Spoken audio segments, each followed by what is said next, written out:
Chapter 1. Loomings. Call me Ishmael. Some years ago, never mind how long precisely, having little or no money in my purse, and nothing particular to interest me on shore, I thought I would sail about a little and see the watery part of the world. It is a way I have of driving off the spleen and regulating the circulation. Whenever I find myself growing grim about the mouth, whenever it is a damp, drizzly November in my soul, whenever I find myself involuntarily pausing before coffin warehouses and bringing up the rear of every funeral I meet, and especially whenever my hypos get such an upper hand of me that it requires a strong moral principle to prevent me from deliberately stepping into the street and methodically knocking people's hats off, and I count it high time to get to the sea as soon as I can. This is my substitute for pistol and ball. With a philosophical flourish, Cato throws himself upon his sword. I quietly take to the ship. There is nothing surprising in this. If they but knew it, almost all men in their degree, some time or other, cherish very nearly the same feelings toward the ocean with me. There now is your insular city of the Manhattoes,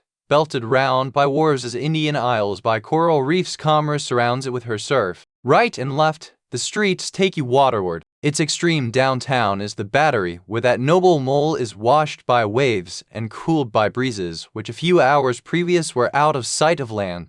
Look at the crowds of water gazers there. Circumambulate the city of a dreamy Sabbath afternoon. Go from Corlear's Hook to Cohenty's Slip, and from thence, by Whitehall, northward. What do you see posted like silent sentinels all around the town? Stand thousands upon thousands of mortal men fixed in ocean reveries, some leaning against the spiles, some seated upon the pier heads, some looking over the bulwarks of ships from China, some high aloft in the rigging, as if striving to get a still better seaward peep. But these are all landsmen, of weekdays pent up in lath and plaster, tied to counters, nailed to benches, clinched to desks. How then is this? Are the green fields gone? What do they hear? Look! Here come more crowds, pacing straight for the water, and seemingly bound for a dive. Strange! Nothing will content them but the extremest limit of the land. Loitering under the shady lee of yonder warehouses will not suffice. No, they must get just as nigh the water as they possibly can without falling in. And there they stand, miles of them leagues. Inlanders all. They come from lanes and alleys, streets and avenues, north, east, south, and west. Yet here they all unite. Tell me, does the magnetic virtue of the needles of the compasses of all those ships attract them thither? Once more, say you are in the country, in some high land of lakes. Take almost any path you please, and 10 to 1 it carries you down in a dale, and leaves you there by a pool in the stream. There is magic in it. Let the most absent-minded of men be plunged in his deepest reveries, stand that man on his legs, set his feet a-going, and he will infallibly lead you to water, if water there be in all that region. Should you ever be athirst in the great American desert, try this experiment, if your caravan happen to be supplied with a metaphysical professor. Yes, as everyone knows, meditation and water are wedded forever. But here is an artist. He desires to paint you the dreamiest, shadiest, quietest, most enchanting bit of romantic landscape in all the valley of the Saco. What is the chief element he employs? There stand his trees, each with a hollow trunk, as if a hermit and a crucifix were within. And here sleeps his meadow, and there sleep his cattle, and up from yonder cottage goes a sleepy smoke. Deep into distant woodlands winds a mazy way, reaching to overlapping spurs of mountains bathed in their hillside blue. But though the picture lies thus tranced, and though this pine tree shakes down its sighs like leaves upon this shepherd's head, yet all were vain, unless the shepherd's eye were fixed upon the magic stream before him. Go visit the prairies in June, when for scores on scores of miles you wade knee-deep among tiger lilies. What is the one charm wanting? Waiter, there's not a drop of water there. Were Niagara but a cataract of sand, would you travel your 1,000 miles to see it? Why did the poor poet of Tennessee, upon suddenly receiving 2 handfuls of silver, deliberate whether to buy him a coat, which he sadly needed, or invest his money in a pedestrian trip to Rockaway Beach? Why is almost every robust healthy boy with a robust healthy soul in him, at some time or other crazy to go to sea? Why upon your first voyage as a passenger, did you yourself feel such a mystical vibration when first told that you and your ship were now out of sight of land? Why did the old Persians hold the sea holy? Why did the Greeks give it a separate deity and own brother of Jove? Surely all this is not without meaning. And still deeper the meaning of that story of Narcissus, who because he could not grasp the tormenting, mild image he saw in the fountain plunged into it and was drowned. But that same image we ourselves see in all rivers and oceans. It is the image of the ungraspable phantom of life, and this is the key to it all. Now when I say that I am in the habit of going to sea whenever I begin to grow hazy about the eyes and begin to be overconscious of my lungs, I do not mean to have it inferred that I ever go to sea as a passenger. For to go as a passenger you must needs have a purse, and a purse is but a rag unless you have something in it. Besides, passengers get seasick, grow quarrelsome, don't sleep of nights, do not enjoy themselves much. As a general thing, no, I never go as a passenger, nor, though I am something of a salt, do I ever go to sea as a commodore, or a captain, or a cook. I abandon the glory and distinction of such offices to those who like them. For my part, I abominate all honorable, respectable toils, trials, and tribulations of every kind whatsoever. It is quite as much as I can do to take care of myself, without taking care of ships, barks, brigs, schooners, and what not. And as for going as cook, though I confess there is considerable glory in that, a cook being a sort of officer on shipboard, yet somehow I never fancied broiling fowls, though once broiled, judiciously buttered, and judgmatically salted and peppered. There is no one who will speak more respectfully, not to say reverentially, of a broiled fowl than I will. It is out of the idolatrous dotings of the old Egyptians upon broiled ibis and roasted river horse that you see the mummies of those creatures in their huge bakehouses, the pyramids. No, when I go to sea, I go as a simple sailor, right before the mast, plumb down into the forecastle, aloft there to the royal masthead. True, they rather order me about some, and make me jump from spar to spar, like a grasshopper in a May meadow. And at first, this sort of thing is unpleasant enough. It touches one's sense of honor, particularly if you come of an old established family in the land, the Van Rensselaers, or Randolphs, or Hardicanutes. And more than all, if just previous to putting your hand into the tar pot, you have been lording it as a country schoolmaster, making the tallest boys stand in awe of you. The transition is a keen one, I assure you, from a schoolmaster to a sailor, and requires a strong decoction of Seneca and the Stoics to enable you to grin and bear it. But even this wears off in time. What of it, if some old hunks of a sea captain orders me to get a broom and sweep down the decks? What does that indignity amount to, weighed, I mean, in the scales of the New Testament? Do you think the Archangel Gabriel thinks anything the less of me, because I promptly and respectfully obey that old hunks in that particular instance? Who ain't a slave? Tell me that. Well, then, however the old sea captains may order me about, however they may thump and punch me about, I have the satisfaction of knowing that it is all right, that everybody else is one way or other served in much the same way, either in a physical or metaphysical point of view, that is, and so the universal thump is passed round, and all hands should rub each other's shoulder blades, and be content. Again, I always go to sea as a sailor, because they make a point of paying me for my trouble, whereas they never pay passengers a single penny that I ever heard of. On the contrary, passengers themselves must pay, and there is all the difference in the world between paying and being paid. The act of paying is perhaps the most uncomfortable infliction that the two orchard thieves entailed upon us. But being paid, what will compare with it? The urbane activity with which a man receives money is really marvelous, considering that we so earnestly believe money to be the root of all earthly ills, and that on no account can a moneyed man enter heaven. Oh, how cheerfully we consign ourselves to perdition. Finally, I always go to sea as a sailor, because of the wholesome exercise and pure air of the forecastle deck. For as in this world, headwinds are far more prevalent than winds from astern, that is, if you never violate the Pythagorean maxim, so for the most part the commodore on the quarter deck gets his atmosphere at second hand from the sailors on the forecastle. He thinks he breathes at first, but not so. In much the same way do the commonalty lead their leaders in many other things, at the same time that the leaders little suspect it. But wherefore it was that after having repeatedly smelt the sea as a merchant sailor, I should now take it into my head to go on a whaling voyage. This the invisible police officer of the fates, who has the constant surveillance of me, and secretly dogs me, and influences me in some unaccountable way, he can better answer than anyone else. And doubtless my going on this whaling voyage, formed part of the grand program of Providence that was drawn up a long time ago. It came in as a sort of brief interlude and solo between more extensive performances. I take it that this part of the bill must have run something like this: Grand Contested Election for the Presidency of the United States. Whaling Voyage by one Ishmael. Bloody Battle in Afghanistan.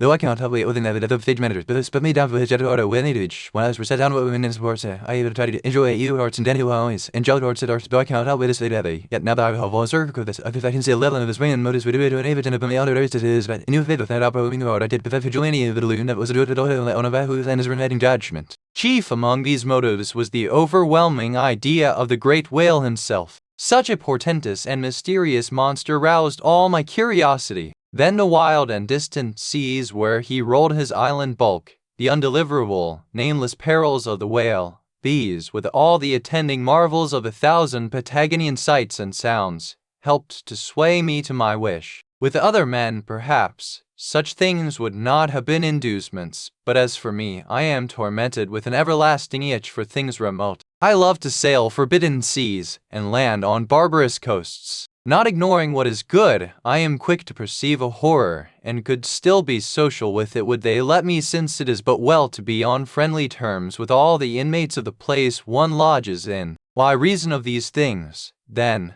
the whaling voyage was welcome. The great floodgates of the wonder world swung open, and in the wild conceits that swayed me to my purpose, two and two there floated into my inmost soul, endless processions of the whale, and, midmost of them all, one grand hooded phantom, like a snow hill in the air. Chapter 2. The Carpet Bag. I stuffed a shirt or two into my old carpet bag, tucked it under my arm, and started for Cape Horn in the Pacific. Quitting the good city of Old Manhattan, I duly arrived in New Bedford. It was a Saturday night in December. Much was I disappointed upon learning that the little packet for Nantucket had already sailed, and that no way of reaching that place would offer till the following Monday, as most young candidates for the pains and penalties of whaling stop at this same New Bedford, thence to embark on their voyage. It may as well related that I, for one, had no idea of so doing, for my mind was made up to sail in no other than a Nantucket craft, because there was a fine, boisterous something about everything connected with that famous old island, which amazingly pleased me. Besides, though New Bedford has of late been gradually monopolizing the business of whaling, and though in this matter poor old Nantucket is now much behind her, yet Nantucket was her great original, the Tyre of this Carthage, the place where the first dead American whale was stranded. Where else but from Nantucket did those aboriginal whalemen, the Red Men, first sally out in canoes to give chase to the Leviathan? And where but from Nantucket, too, did that first adventurous little sloop put forth, partly laden with imported cobblestones? So goes the story, to throw at the whales in order to discover when they were nigh enough to risk a harpoon from the bowsprit. Now having a night, a day, and still another night following before me in New Bedford, ere I could embark for my destined port, it became a matter of concernment where I was to eat and sleep meanwhile. It was a very dubious looking, nay, a very dark and dismal night, bitingly cold and cheerless. I knew no one in the place. With anxious grapnels I had sounded my pocket, and only brought a few pieces of silver. So, wherever you go, Ishmael, said I to myself,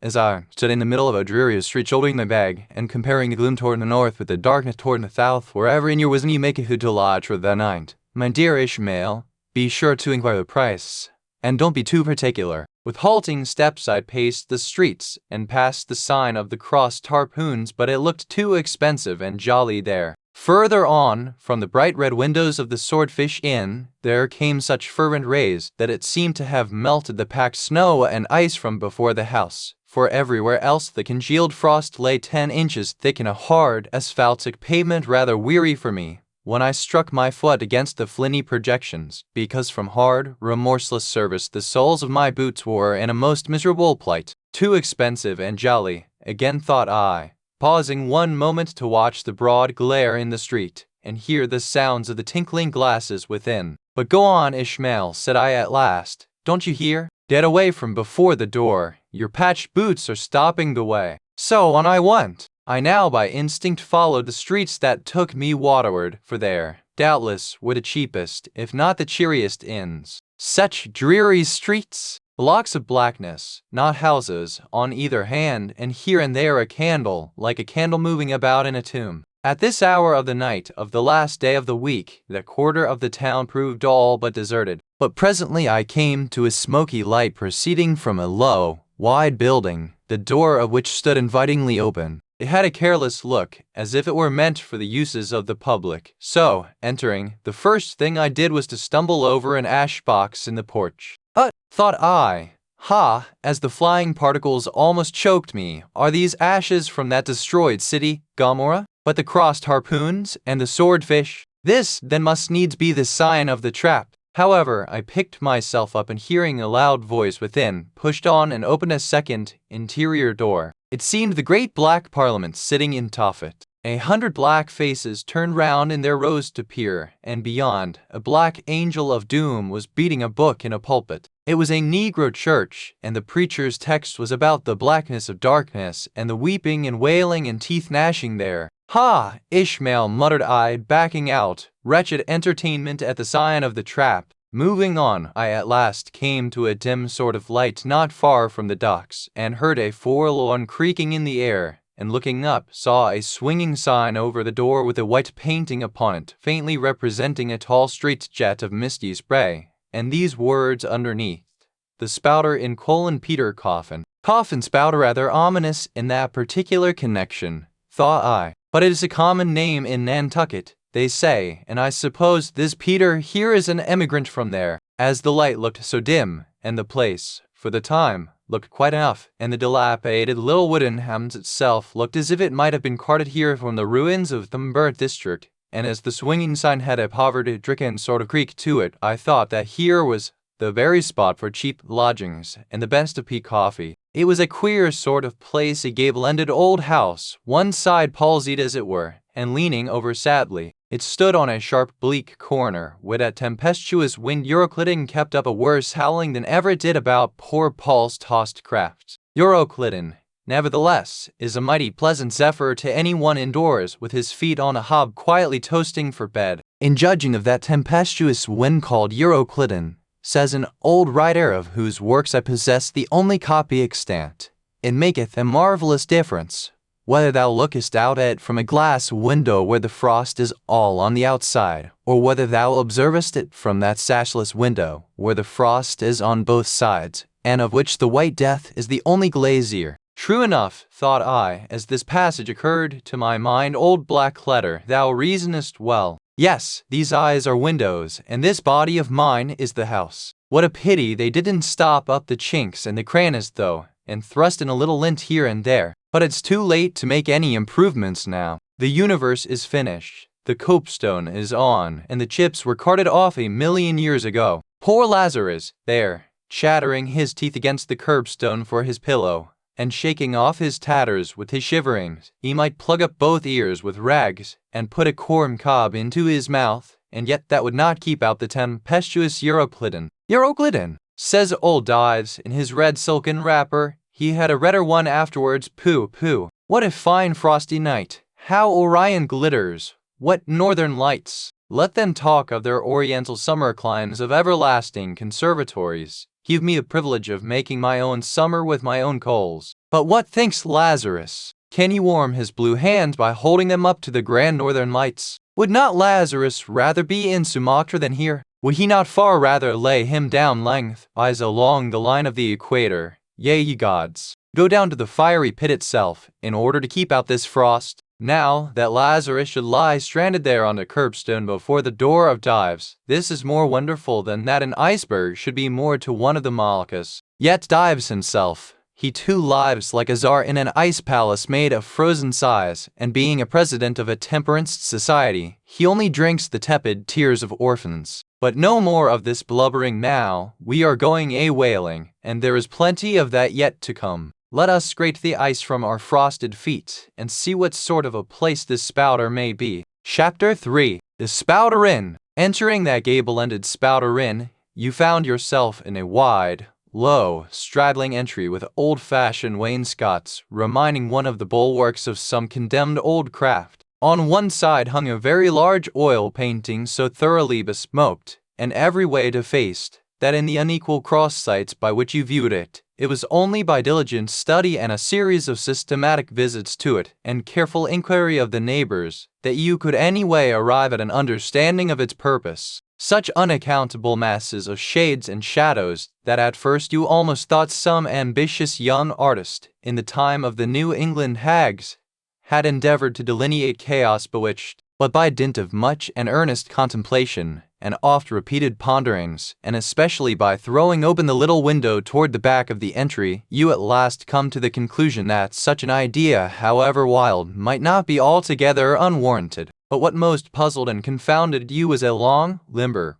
portentous, black mass of something hovering in the center of the picture over three blue, dim, perpendicular lines floating in a nameless yeast. A boggy, soggy, squishy picture truly, enough to drive a nervous man distracted. Yet was there a sort of indefinite, half-attained, unimaginable sublimity about it that fairly froze you to it, till you involuntarily took an oath with yourself to find out what that marvelous painting meant.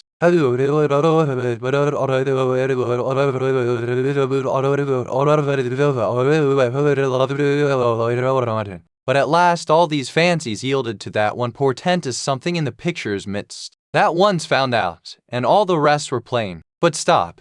Does it not bear a faint resemblance to a gigantic fish, even the great Leviathan himself? In fact, the artist's design seemed this, a final theory of my own, partly based upon the aggregated opinions of many aged persons with whom I conversed upon the subject. The picture represents a Cape Horner in a great hurricane, the half-foundered ship weltering there with its three dismantled masts alone visible, and an exasperated whale, purposing to spring clean over the craft, is in the enormous act of impaling himself upon the three mastheads. The opposite wall of this entry was hung all over with a heathenish array of monstrous clubs and spears. Some were thickly set with glittering teeth resembling ivory saws, others were tufted with knots of human hair, and one was sickle-shaped, with a vast handle sweeping round like the segment made in the new mown grass by a long-armed mower. You shuddered as you gazed, and wondered what monstrous cannibal and savage could ever have gone a death-harvesting with such a hacking,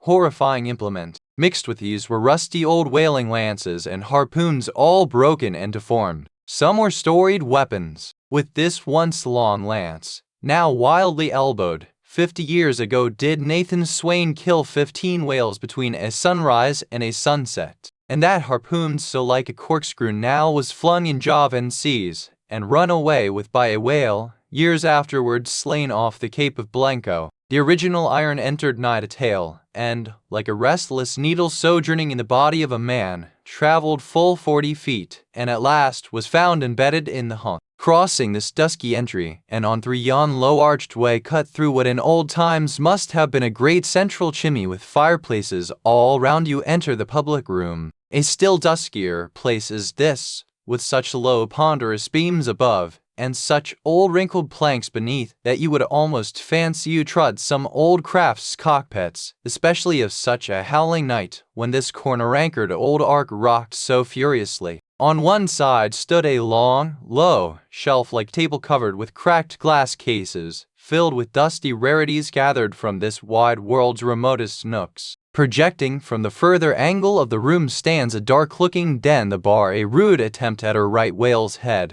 Be it how it may, there stands the vast arched bone of the whale's jaw, so wide, a coach might almost drive beneath it. Within are shabby shelves, ranged round with old decanters, baubles, flasks, and in those jaws of swift destruction, like another cursed Jonah, by which name indeed they called him, bustles a little withered old man, who, for their money, dearly sells the sailors deliriums and death. Abominable are the tumblers into which he pours his poison, though true cylinders without within, the villain and his green gobbling glasses deceitfully tapered downwards to a cheating bottom. Parallel meridians rudely pecked into the glass surround these footpads goblets. Fill to this mark, and your charge is but a penny, to this a penny more, and so on to the full glass the Cape Horn measure, which you may gulp down for a shilling. Upon entering the place I found a number of young seamen gathered about a table, examining by a dim light divers specimens of scrimshander. I sought the landlord,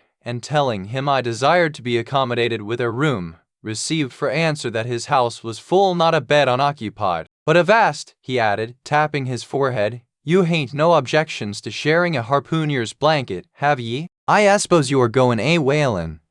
Say you'd better get used to that sort of thing. I told him that I never liked to sleep two in a bed, that if I should ever do so, it would depend upon who the harpooner might be, and that if he the landlord really had no other place for me, and the harpooner was not decidedly objectionable, why rather than wander further about a strange town on so bitter a night, I would put up with the half of any decent man's blanket. I thought so. All right, take a seat. Supper, you want supper? Supper'll be ready directly. I sat down on an old wooden settle, carved all over like a bench on the battery. At one end a ruminating tar was still further adorning it with his jackknife, stooping over and diligently working away at the space between his legs. He was trying his hand at a ship under full sail, but he didn't make much headway, I thought. At last some 4 or 5 of us were summoned to our meal in an adjoining room. It was cold as ice and no fire at all. The landlord said he couldn't afford it. Nothing but 2 dismal tallow candles, each in a winding sheet. We were fain to button up our monkey jackets and hold to our lips cups of scalding tea with our half-frozen fingers. But the fare was of the most substantial kind, not only meat and potatoes, but dumplings. Good heavens! Dumplings for supper! One young fellow in a green box coat addressed himself to these dumplings in a most direful manner. My boy, said the landlord, you'll have the nightmare to a dead sartainty. Landlord, I whispered, that ain't the harpooner, is it? Oh, no, said he, looking a sort of diabolically funny. The harpooner is a dark-complexioned chap. He never eats dumplings. He eats nothing but steaks, and he likes 'em rare. The devil he does, says I. Where is that harpooner? Is he here? He'll be here afore long, was the answer. I could not help it, but I began to feel suspicious of this dark-complexioned harpooner. At any rate, I made up my mind that if it so turned out that we should sleep together, he must undress and get into bed before I did. Supper over, the company went back to the bar-room, when, knowing not what else to do with myself, I resolved to spend the rest of the evening as a looker-on. Presently a riding noise was heard without. Starting up, the landlord cried, that's the Grampus's crew. I seed her reported in the offing this morning, a 3 years' voyage, and a full ship. Hurrah, boys! Now we'll have the latest news from the Fijis. A tramping of sea boots was heard in the entry. The door was flung open, and in rolled a wild set of mariners enough, enveloped in their shaggy watch coats, and with their heads muffled in woolen comforters, all bedarned and ragged, and their beards stiff with icicles. They seemed an eruption of bears from Labrador. They had just landed from their boat, and this was the first house they entered. No wonder, then, that they made a straight wake for the whale's mouth, the bar, when the wrinkled little old Jonah, their officiating, soon poured them out brimmers all round. One complained of a bad cold in his head, upon which Jonah mixed him a pitch-like potion of gin and molasses, which he swore was a sovereign cure for all colds and catarrhs whatsoever, never mind of how long-standing, or whether caught off the coast of Labrador, or on the weather side of an ice island. The liquor soon mounted into their heads, as it generally does even with the errantest topers newly landed from sea, and they began capering about most obstreperously. I observed, however, that one of them held somewhat aloof, and though he seemed desirous not to spoil the hilarity of his shipmates by his own sober face, yet upon the whole he refrained from making as much noise as the rest. This man interested me at once, and since the sea gods had ordained that he should soon become my shipmate though but a sleeping partner one, so far as this narrative is concerned, I will here venture upon a little description of him. He stood full 6 feet in height, with noble shoulders, and a chest like a coffer dam. I have seldom seen such brawn in a man. His face was deeply brown and burnt, making his white teeth dazzling by the contrast, while in the deep shadows of his eyes floated some reminiscences that did not seem to give him much joy. His voice at once announced that he was a southerner, and from his fine stature, I thought he must be one of those tall mountaineers from the Alleghanian Ridge in Virginia. When the revelry of his companions had mounted to its height, this man slipped away unobserved, and I saw no more of him till he became my comrade on the sea.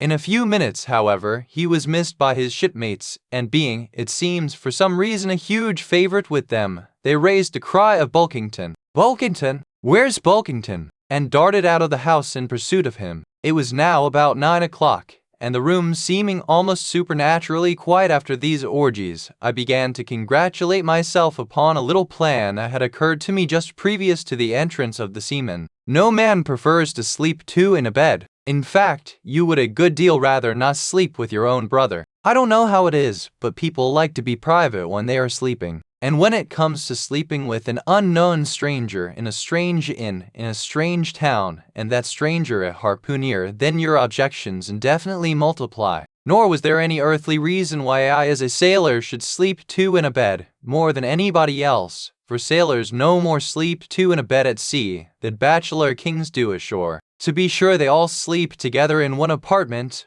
but you have your own hammock, and cover yourself with your own blanket, and sleep in your own skin. The more I pondered over this harpooner, the more I abominated the thought of sleeping with him. It was fair to presume that being a harpooner, his linen or woolen, as the case might be, would not be of the tidiest, certainly none of the finest. I began to twitch all over. Besides, it was getting late, and my decent harpooner ought to be home and going bedwards. Suppose now he should tumble in upon me at midnight, how could I tell from what vile hole he had been coming? Landlord, I'll try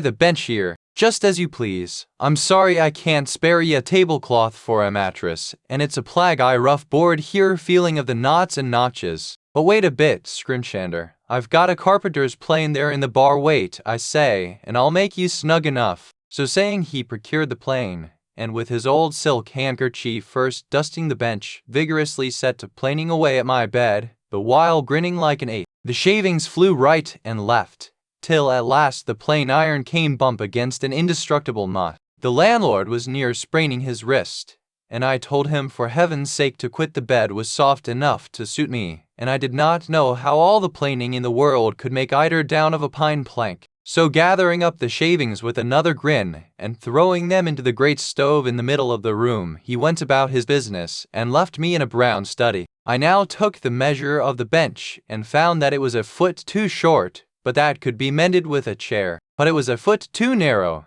and the other bench in the room was about 4 inches higher than a plain one, so there is no yoking them. I then placed the first bench lengthwise along the only clear space against the wall, leaving a little interval between, for my back to settle down in. But I soon found that there came such a draught of cold air over me from under the sill of the window, that this plan would never do at all, especially as another current from the rickety door met the one from the window, and both together formed a series of small whirlwinds in the immediate vicinity of the spot where I had thought to spend the night. The devil fetch that harpooner, thought I, but stop, couldn't I steal a march on him, bolt his door inside, and jump into his bed, not to be wakened by the most violent knockings? It seemed no bad idea, but upon second thoughts I dismissed it, for who could tell but what the next morning, so soon as I popped out of the room, the harpooner might be standing in the entry, all ready to knock me down. Still, looking round me again, and seeing no possible chance of spending a sufferable night unless in some other person's bed, I began to think that after all I might be cherishing unwarrantable prejudices against this unknown harpooner. Thinks I, I'll wait a while, he must be dropping in before long. I'll have a good look at him then, and perhaps we may become jolly good bedfellows after all, there's no telling. But though the other boarders kept coming in by ones, twos, and threes, and going to bed, yet no sign of my harpooner. Landlord, said I, what sort of a chap is he? Does he always keep such late hours? It was now hard upon 12 o'clock. The landlord chuckled again with his lean chuckle, and seemed to be mightily tickled at something beyond my comprehension. No, he answered, generally he's an early bird, early to bed and early to rise. Yes, he's the bird what catches the worm. But tonight he went out a-peddling, you see, and I don't see what on earth keeps him so late, unless, maybe, he can't sell his head. Can't sell his head? What sort of a bamboozling story is this you are telling me? Getting into a towering rage. Do you pretend to say, landlord, that this harpooner is actually engaged this blessed Saturday night, or rather Sunday morning, in peddling his head around this town? That's precisely it, said the landlord, and I told him he couldn't sell it here, the market's overstocked. Well, what? Shouted I. With heads, to be sure. Ain't there too many heads in the world? I tell you what it is, landlord, said I quite calmly, you'd better stop spinning that yarn to me. I'm not green. Maybe not, taking out a stick and whittling a toothpick, but I rather guess you'll be done brown if that harpooner hears you a slandering his head. I'll break it for him, said I, now flying into a passion again at this unaccountable farrago of the landlord's. It's broke already, said he. Broke, said I. Broke, do you mean? Sartain, and that's the very reason he can't sell it, I guess. Landlord, said I, going up to him as cool as tea. Hacklet in a snowstorm. Landlord, stop whittling. You and I must understand one another, and that too without delay. I come to your house and want a bed. You tell me you can only give me half a one, that the other half belongs to a certain harpooner. And about this harpooner, whom I have not yet seen, you persist in telling me the most mystifying and exasperating stories, tending to beget in me an uncomfortable feeling toward the man whom you designed for my bedfellow as sort of connection, landlord, which is an intimate and confidential one in the highest degree. I now demand of you to speak out and tell me who and what this harpooner is, and whether I shall be in all respects safe to spend the night with him. And in the first place, you will be so good as to unsay that story about selling his head, which if true I'd take to be good evidence that this harpooner is stark mad, and I've no idea I was sleeping with a madman. And you, sir, I mean, landlord, you, sir, by trying to induce me to do so knowingly, would thereby render yourself liable to a criminal prosecution. Wall, said the landlord, fetching a long breath. That's a purty long sarmon for a chap that rips a little now and then. But be easy, be easy. This here harpooner I have been telling you of had just arrived from the South Seas, where he bought up a live bond New Zealand head's great curios, you know, and he's sold all on 'em but one, and that one he's trying to sell tonight, 'cause tomorrow's Sunday, and it would not do to be sellin' human heads about the streets when folks is goin' to churches. He wanted to, last Sunday, but I stopped him just as he was going out of the door with 4 heads strung on a string, for all the earth like a string of onions. This account cleared up the otherwise unaccountable mystery, and showed that the landlord, after all, had had no idea of fooling me, but at the same time what could I think of a harpooner who stayed out of a Saturday night clean into the holy Sabbath, engaged in such a cannibal business as selling the heads of dead idolaters? Depend upon it, landlord, the harpooner is a dangerous man. He pays reglar, was the rejoinder. But come, it's getting dreadful late. You had better be turning flukes. It's a nice bed. Sal and me slept in that error bed the night we were spliced. There's plenty of room for 2 to kick about in that bed. It's an almighty big bed that. Why, afore we give it up, Sal used to put our Sam and little Johnny in the foot of it. But I got a dreaming and sprawling about one night, and somehow Sam got pitched on the floor and came near breaking his arm. Arter that, Sal said it wouldn't do. Come along here, I'll give you a glim in a jiffy. And so saying, he lighted a candle and held it towards me, offering to lead the way. But I stood irresolute. When looking at a clock in the corner, he exclaimed, I vomits, Sunday you won't see that harpooner tonight. He's come to anchors somewhere. Come along then. Do come. Won't ye come? I considered the matter a moment, and then upstairs we went, and I was ushered into a small room, cold as a clam, and furnished, sure enough, with a prodigious bed, almost big enough indeed for any 4 harpooneers to sleep abreast. There, said the landlord, placing the candle on a crazy old sea chest that did double duty as a washstand and center table. There, make yourself comfortable now, and good night to ye. I turned round from eyeing the bed, but he had disappeared. Folding back the counterpane, I stooped over the bed. Though none of the most elegant, it yet stood the scrutiny tolerably well. I then glanced round the room, and besides the bedstead and center table, could see no other furniture belonging to the place but a rude shelf, the 4 walls, and a papered fireboard representing a man striking a whale. Of things not properly belonging to the room, there was a hammock lashed up and thrown upon the floor in one corner. Also a large seaman's bag, containing the harpooner's wardrobe, no doubt in lieu of a land trunk. Likewise, there was a parcel of outlandish bone fish hooks on the shelf over the fireplace, and a tall harpoon standing at the head of the bed. But what is this on the chest? I took it up,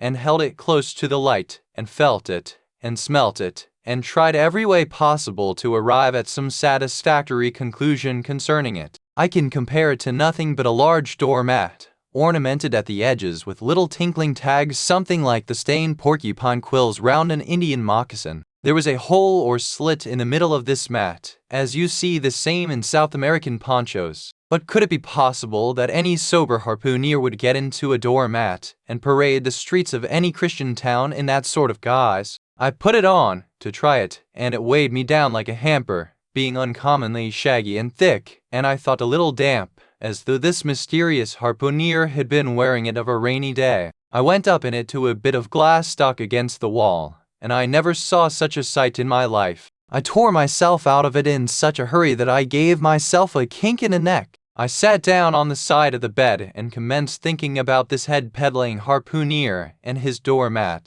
After thinking some time on the bedside, I got up and took off my monkey jacket, and then stood in the middle of the room thinking. I then took off my coat, and thought a little more in my shirt sleeves. But beginning to feel very cold now, half undressed as I was, and remembering what the landlord said about the harpooner's not coming home at all that night, it being so very late, I made no more ado, but jumped out of my pantaloons and boots, and then blowing out the light tumbled into bed, and commended myself to the care of heaven. Whether that mattress was stuffed with corn cobs or broken crockery, there is no telling, but I rolled about a good deal, and could not sleep for a long time. At last I slid off into a late doze, and had pretty nearly made a good offing toward the land of Nod, when I heard a heavy footfall in the passage, and saw a glimmer of light come into the room from under the door. Lord save me, thinks I, that must be the harpooner, the infernal head peddler. But I lay perfectly still, and resolved not to say a word till spoken to.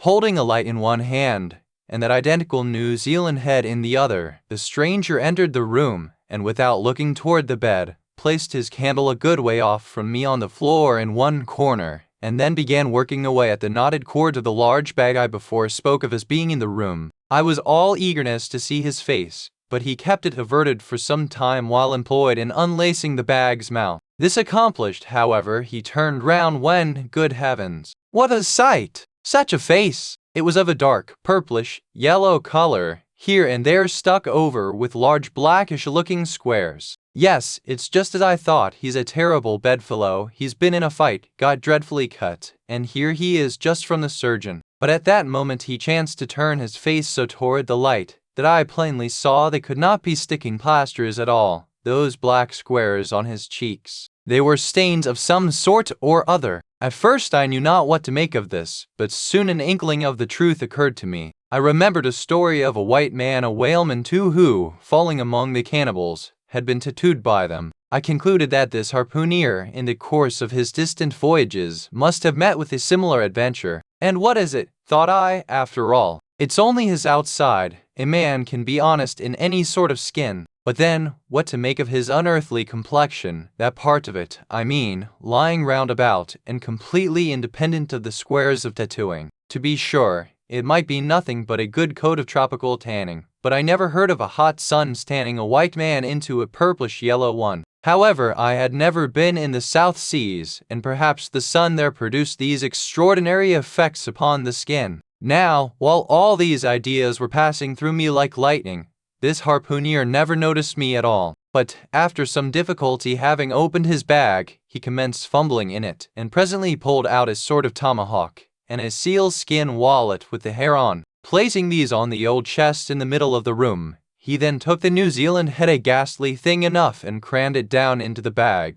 He now took off his hat, a new beaver hat, when I came nigh, singing out with fresh surprise. There was no hair on his head, none to speak of, at least nothing but his small scalp not twisted up on his forehead. His bald, purplish head now looked for all the world like a mildewed skull. Had not the stranger stood between me and the door, I would have bolted out of it quicker than ever I bolted a dinner. Even as it was, I thought something of slipping out of the window, but it was the second floor back. I am no coward, but what to make of this head-peddling purple rascal altogether past my comprehension. Ignorance is the parent of fear, and being completely nonplussed and confounded about the stranger, I confess I was now as much afraid of him as if it was the devil himself who had thus broken into my room at the dead of night. In fact, I was so afraid of him that I was not game enough just then to address him, and demand a satisfactory answer concerning what seemed inexplicable in him. Meanwhile, he continued the business of undressing and at last showed his chest and arms. As I live, these covered parts of him were checkered with the same squares as his face. His back, too, was all over the same dark squares. He seemed to have been in a 30 years' war and just escaped from it with a sticking plaster shirt. Still more,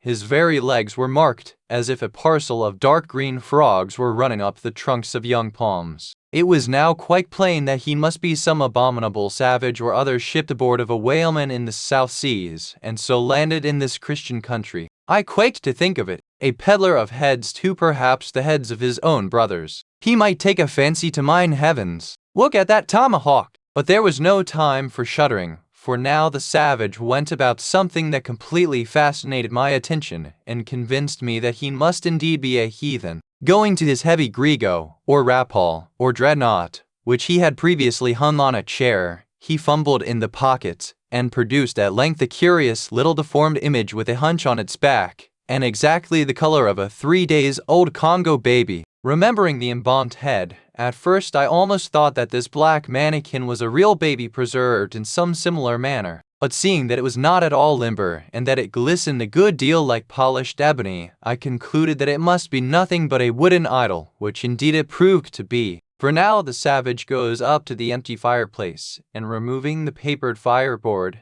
sets up this little hunchbacked image, like a 10-pin, between the andirons. The chimney jambs and all the bricks inside were very sooty, so that I thought this fireplace made a very appropriate little shrine or chapel for his Congo idol. I now screwed my eyes hard toward the half-hidden image, feeling but ill at ease meantime to see what was next to follow. First he takes about a double handful of shavings out of his grego pocket, and places them carefully before the idol. Then laying a bit of ship biscuit on top and applying the flame from the lamp, he kindled the shavings into a sacrificial blaze. Presently, after many hasty snatches into the fire, and still hastier withdrawals of his fingers whereby he seemed to be scorching them badly, he at last succeeded in drawing out the biscuit. Then blowing off the heat and ashes a little, he made a polite offer of it to the little negro. But the little devil did not seem to fancy such dry sort of fare at all. He never moved his lips. All these strange antics were accompanied by still stranger guttural noises from the devotee, who seemed to be praying in a sing-song or else singing some pagan psalmody or other, during which his face twitched about in the most unnatural manner. At last extinguishing the fire, he took the idol up very unceremoniously, and bagged it again in his grego pocket as carelessly as if he were a sportsman bagging a dead woodcock. All these queer proceedings increased my uncomfortableness, and seeing him now exhibiting strong symptoms of concluding his business operations, and jumping into bed with me, I thought it was high time, now or never, before the light was put out, to break the spell in which I had so long been bound. But the interval I spent in deliberating what to say was a fatal one. Taking up his tomahawk from the table, he examined the head of it for an instant, and then holding it to the light, with his mouth at the handle, he puffed out great clouds of tobacco smoke. The next moment the light was extinguished, and this wild cannibal tomahawk between his teeth sprang into bed with me. I sang out, I could not help it now, and giving a sudden grunt of astonishment he began feeling me. Stammering out something, I knew not what, I rolled away from him against the wall, and then conjured him, whoever or whatever he might be, to keep quiet, and let me get up and light the lamp again. But his guttural responses satisfied me at once that he but ill comprehended my meaning. "Hui W," he at last said, "you no speak ye, damn me, I kill ye." And so saying the lighted tomahawk began flourishing about me in the dark. "Landlord, for God's sake, Peter Coffin," shouted I. "Landlord, what? Coffin? Angels, save me, speak ye, tell ye me who he be, or damn me, I kill ye." Again growled the cannibal, while his horrid flourishings of the tomahawk scattered the hot tobacco ashes about me till I thought my linen would get on fire. But thank heaven, at that moment the landlord came into the room light in hand, and leaping from the bed I ran up to him. "Don't be afraid now," said he, grinning again. "Quick, here wouldn't harm a hair of your head." "Stop your grinning," shouted I, "and why didn't you tell me that infernal harpooner was a cannibal? I thought ye knowed it, didn't I tell ye? He was a peddlin' heads around town but turn flukes again and go to sleep. Quick, look here you savvy me, I say to you, this man sleep you savvy? Me savvy plenty, grunted Queequeg, puffing away his pipe and sitting up in bed. You getty in, he added, motioning to me with his tomahawk and throwing the clothes to one side. He really did this in not only a civil but a really kind and charitable way. I stood looking at him a moment. For all his tattooings, he was on the whole a clean, comely-looking cannibal. What's all this fuss I have been making about? Thought I to myself, the man's a human being just as I am. He has just as much reason to fear me as I have to be afraid of him. Better sleep with a sober cannibal than a drunken Christian. Landlord, said I, tell him to stash his tomahawk there, or pipe, or whatever you call it. Tell him to stop smoking, in short, and I will turn in with him. But I don't fancy having a man smoking in bed with me. It's dangerous. Besides, I ain't sure. This being told to Queequeg, he at once complied, and again politely motioned me to get into bed, rolling over to one side as much as to say, I won't touch a leg of ye. Good night, landlord, said I. You may go. I turned in, and never slept better in my life. Chapter 4. The Counterpane. Upon waking next morning about daylight, I found Queequeg's arm thrown over me in the most loving and affectionate manner. You had almost thought I had been his wife. The counterpane was of patchwork, full of odd little party-colored squares and triangles, and this arm of his tattooed all over with an interminable cretin labyrinth of a figure, no two parts of which were of one precise shade, owing, I suppose, to his keeping his arm at sea unmethodically in sun and shade. His shirt sleeves, irregularly rolled up at various times to this same arm of his, I say, looked for all the world like a strip of that same patchwork quilt. Indeed, partly lying on it as the arm did when I first awoke, I could hardly tell it from the quilt, they so blended their hues together, and it was only by the sense of weight and pressure that I could tell that Queequeg was hugging me. My sensations were strange. Let me try to explain them. When I was a child, I well remember a somewhat similar circumstance that befell me. Whether it was a reality or a dream, I never could entirely settle. The circumstance was this. I had been cutting up some caper or other, I think it was trying to crawl up the chimney, as I had seen a little sweep do a few days previous, and my stepmother, who, somehow or other, was all the time whipping me, or sending me to bed supperless, my mother dragged me by the legs out of the chimney and packed me off to bed. Though it was only 2 o'clock in the afternoon of the 21st June, the longest day in the year in our hemisphere, I felt dreadfully, but there was no help for it. So upstairs I went to my little room in the 3rd floor, undressed myself as slowly as possible so as to kill time, and with a bitter sigh got between the sheets. I lay there dismally calculating that 16 entire hours must elapse before I could hope for a resurrection. 16 hours in bed! The small of my back ached to think of it. And it was so light, too, the sun shining in at the window, and a great rattling of coaches in the streets, and the sound of gay voices all over the house. I felt worse and worse. At last I got up, dressed, and softly going down in my stockinged feet, sought out my stepmother, and suddenly threw myself at her feet, beseeching her as a particular favor to give me a good slippering for my misbehavior, anything indeed but condemning me to lie abed such an unendurable length of time. But she was the best and most conscientious of stepmothers, and back I had to go to my room. For several hours I lay there broad awake, feeling a great deal worse than I have ever done since, even from the greatest subsequent misfortunes. At last I must have fallen into a troubled nightmare of a doze, and slowly waking from it half steeped in dreams I opened my eyes, and the before sunlit room was now wrapped in outer darkness. Instantly I felt a shock running through all my frame. Nothing was to be seen, and nothing was to be heard, but a supernatural hand seemed placed in mine. My arm hung over the counterpane, and the nameless, unimaginable, silent form or phantom to which the hand belonged seemed closely seated by my bedside. For what seemed ages piled on ages, I lay there, frozen with the most awful fears, not daring to drag away my hand, yet ever thinking that if I could but stir it one single inch, the horrid spell would be broken. I knew not how this consciousness at last glided away from me, but waking in the morning, I shudderingly remembered it all, and for days and weeks and months afterwards I lost myself in confounding attempts to explain the mystery. Nay, to this very hour I often puzzle myself with it. Now take away the awful fear, and my sensations at feeling this supernatural hand in mine were very similar in their strangeness to those which I experienced on waking up and seeing Queequeg's pagan arm thrown round me. But at length all the past night's events soberly recurred, one by one, in fixed reality, and then I lay only alive to the comical predicament. For though I tried to move his arm, unlock his bridegroom clasp, yet, sleeping as he was, he still hugged me tightly, as though naught but death should part us twain. I now strove to rouse him, Queequeg, but his only answer was a snore. I then rolled over my neck, feeling as if it were in a horse collar, and suddenly felt a slight scratch. Throwing aside the counterpane, there lay the tomahawk sleeping by the savage side, as if it were a hatchet-faced baby. A pretty pickle, truly, thought I, a bed here in a strange house in the broad day, with a cannibal and a tomahawk. Queequeg! Exclamation in the name of goodness! Queequeg, wake! At length, by dint of much wriggling, and loud and incessant expostulations upon the uncommonness of his hugging a fellow male in that matrimonial sort of style, I succeeded in extracting a grunt, and presently he drew back his arm, shook himself all over like a Newfoundland dog just from the water, and sat up in bed, stiff as a pikestaff, looking at me, and rubbing his eyes as if he did not altogether remember how I came to be there,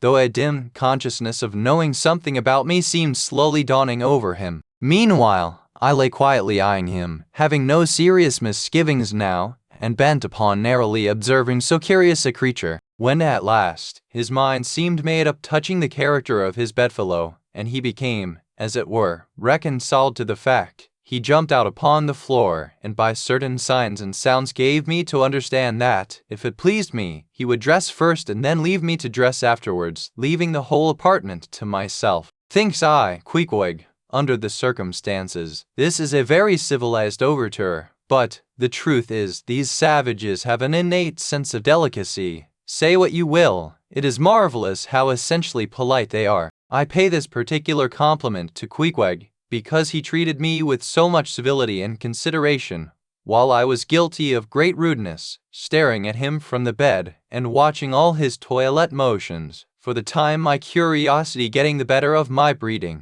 Nevertheless, a man like Queequeg you don't see every day. He and his ways were well worth unusual regarding. He commenced dressing at top by donning his beaver hat, a very tall one, by the by, and then, still minus his trousers, he hunted up his boots. What under the heavens he did it for, I cannot tell, but his next movement was to crush himself, boots in hand, and hat on, under the bed, when, from sundry violent gaspings and strainings, I inferred he was hard at work booting himself, though by no law of propriety that I ever heard of is any man required to be private when putting on his boots. But Queequeg, do you see, was a creature in the transition stage, neither caterpillar nor butterfly. He was just enough civilized to show off his outlandishness in the strangest possible manners. His education was not yet completed. He was an undergraduate. If he had not been a small degree civilized, he very probably would not have troubled himself with boots at all. But then, if he had not been still a savage, he never would have dreamt of getting under the bed to put them on.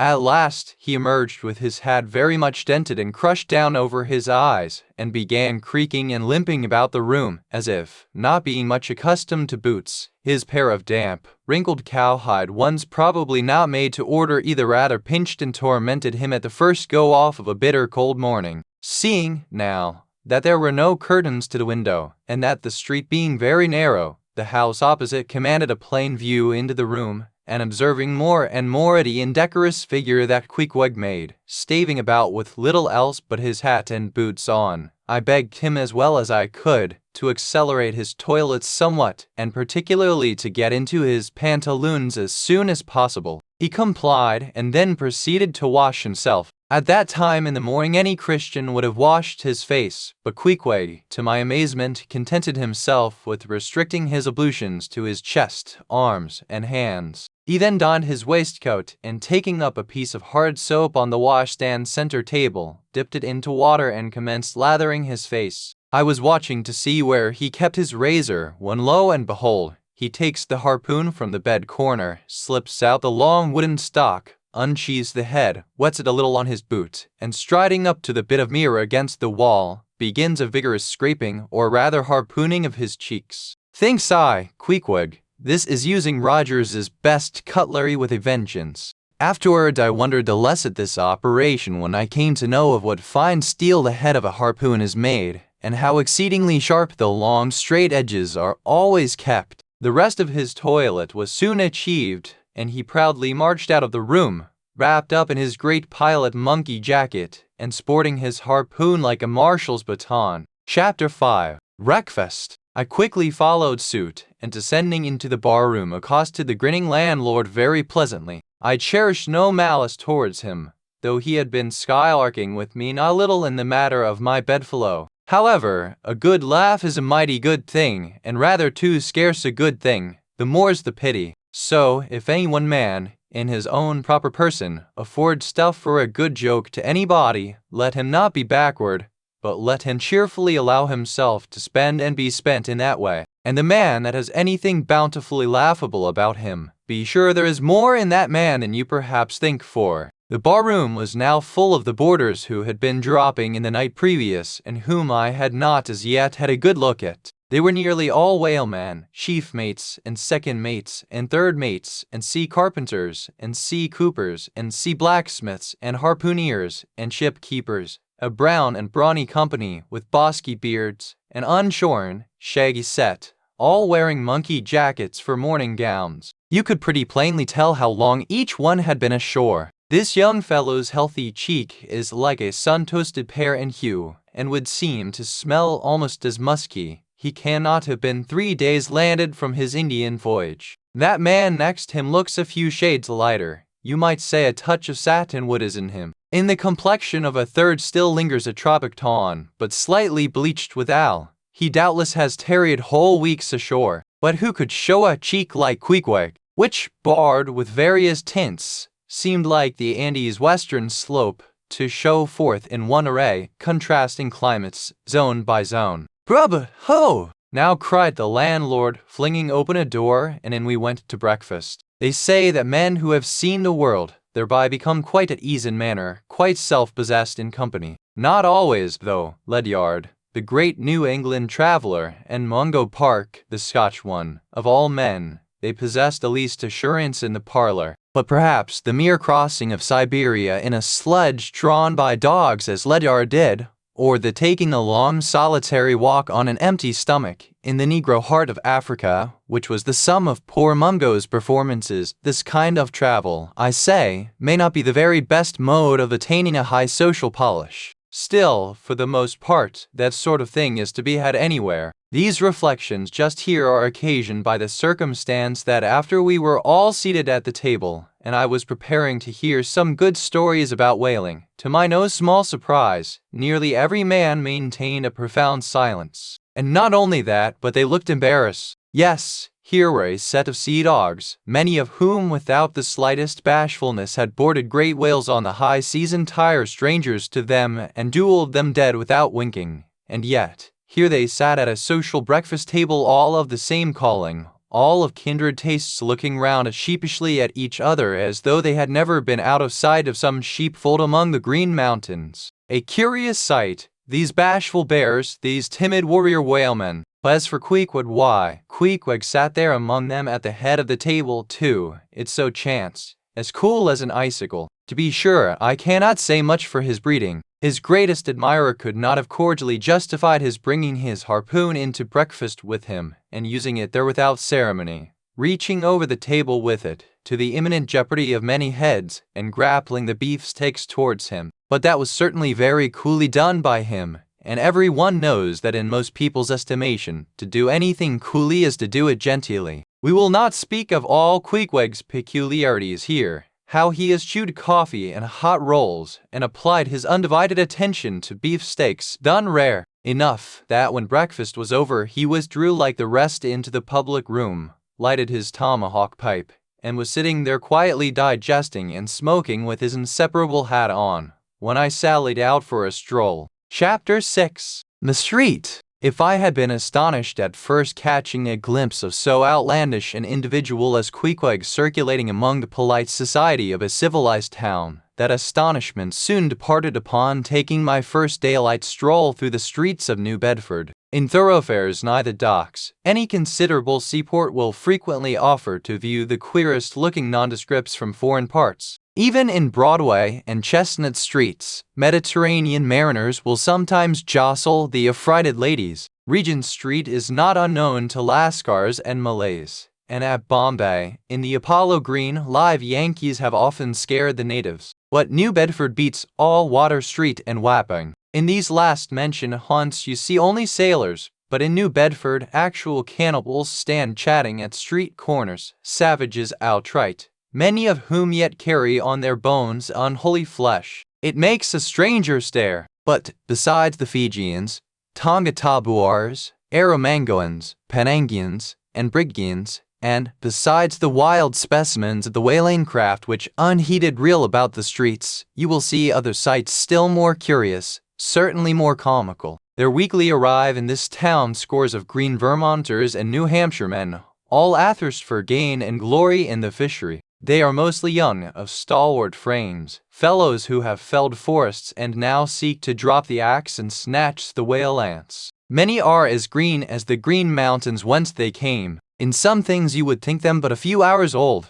Look there, that chap strutting round the corner. He wears a beaver hat and swallow-tailed coat, girdled with a sailor belt and sheath knife. Here comes another with a sou'wester and a bombazine cloak. No town-bred dandy will compare with a country-bred one. I mean a downright bumpkin dandy, a fellow that, in the dog days, will mow his 2 acres in buckskin gloves for fear of tanning his hands. Now when a country dandy like this takes it into his head to make a distinguished reputation and joins the great whale fishery, you should see the comical things he does upon reaching the seaport. In bespeaking his sea outfit, he orders bell-buttons to his waistcoats, straps to his canvas trousers. Ah, poor hayseed! How bitterly will burst those straps in the first howling gale, when thou art driven, straps, buttons, and all, down the throat of the tempest. But think not that this famous town has only harpooneers, cannibals, and bumpkins to show her visitors. Not at all. Still, New Bedford is a queer place. Had it not been for us whalemen, that tract of land would this day perhaps have been in as howling condition as the coast of Labrador. As it is, parts of her back country are enough to frighten one, they look so bony. The town itself is perhaps the dearest place to live in all New England. It is a land of oil, true enough, but not like Canaan, a land also of corn and wine.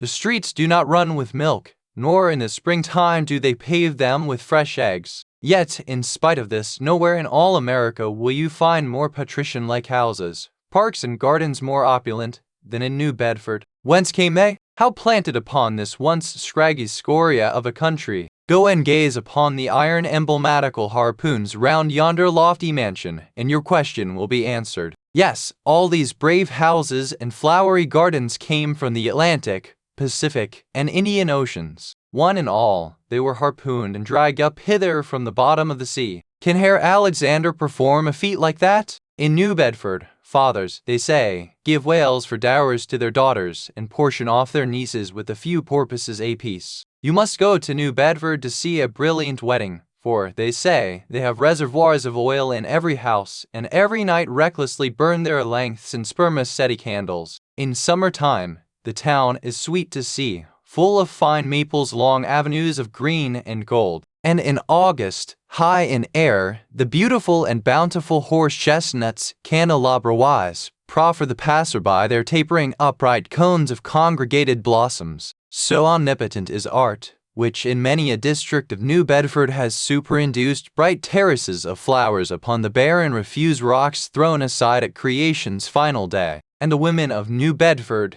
they bloom like their own red roses. But roses only bloom in summer, whereas the fine carnation of their cheeks is perennial as sunlight in the seventh heavens. Elsewhere match that bloom of theirs ye cannot, save in Salem, where they tell me the young girls breathe such musk, their sailors' sweethearts smell them miles offshore, as though they were drawing nigh the odorous Moluccas instead of the puritanic sands. Chapter 7. The Chapel. In this same New Bedford there stands a whaleman's chapel, and few are the moody fishermen, shortly bound for the Indian Ocean or Pacific, who fail to make a Sunday visit to the spot. I am sure that I did not. Returning from my first morning stroll, I again sallied out upon this special errand. The sky had changed from clear, sunny cold to driving sleet and mist. Wrapping myself in my shaggy jacket of the cloth called bearskin, I fought my way against the stubborn storm. Entering, I found a small scattered congregation of sailors and sailors' wives and widows. A muffled silence reigned, only broken at times by the shrieks of the storm. Each silent worshipper seemed purposely sitting apart from the other, as if each silent grief were insular and incommunicable. The chaplain had not yet arrived, and that these silent islands of men and women sat steadfastly eyeing several marble tablets with black borders masoned into the wall on either side the pulpit. 3 of them ran something like the following, but I do not pretend to quote. Sacred to the memory of John Talbot, who, at the age of 18, was lost overboard near the Isle of Desolation, off Patagonia, November 1st, 1836. This tablet is erected to his memory by his sister. Sacred to the memory of Robert Long, Willis Ellery, Nathan Coleman, Walter Canny, Seth Macy, and Samuel Glegg, forming one of the boat's crews of the ship Eliza, who were towed out of sight by a whale on the offshore ground in the Pacific, December 31st, 1839. This marble is here placed by their surviving shipmates. Sacred to the memory of the late Captain Ezekiel Hardy, who in the bows of his boat was killed by a sperm whale on the coast of Japan, August 3d, 1833. This tablet is erected to his memory by his widow. Shaking off the sleet from my ice-glazed hat and jacket, I seated myself near the door, and turning sideways was surprised to see Queequeg near me. Affected by the solemnity of the scene, there was a wondering gaze of incredulous curiosity in his countenance. This savage was the only person present who seemed to notice my entrance, because he was the only one who could not read, and, therefore, was not reading those frigid inscriptions on the wall. Whether any of the relatives of the seamen whose names appeared there were now among the congregation, I knew not, but so many are the unrecorded accidents in the fishery, and so plainly did several women present wear the countenance if not the trappings of some unceasing grief, that I feel sure that here before me were assembled those in whose unhealing hearts the sight of those bleak tablets sympathetically caused the old wounds to bleed afresh. Oh, you whose dead lie buried beneath the green grass, who standing among flowers can say, Here lies my beloved, ye know not the desolation that broods in bosoms like these. What bitter blanks in those black-bordered marbles which cover no ashes! What despair in those immovable inscriptions! What deadly voids and unbidden infidelities in the lines that seem to gnaw upon all faith and refuse resurrections to the beings who have placelessly perished without a grave! As well might those tablets stand in the cave of Elephanta as here. In wasn't alone readers, that I would have ordered. Why does the universe about to them? But they tell no tales. They open more secrets than the good sand. How does that put name who yet they devoted to the other world? We create just an indel word, and yet do not entitle him. He then embarked over to India is living in art.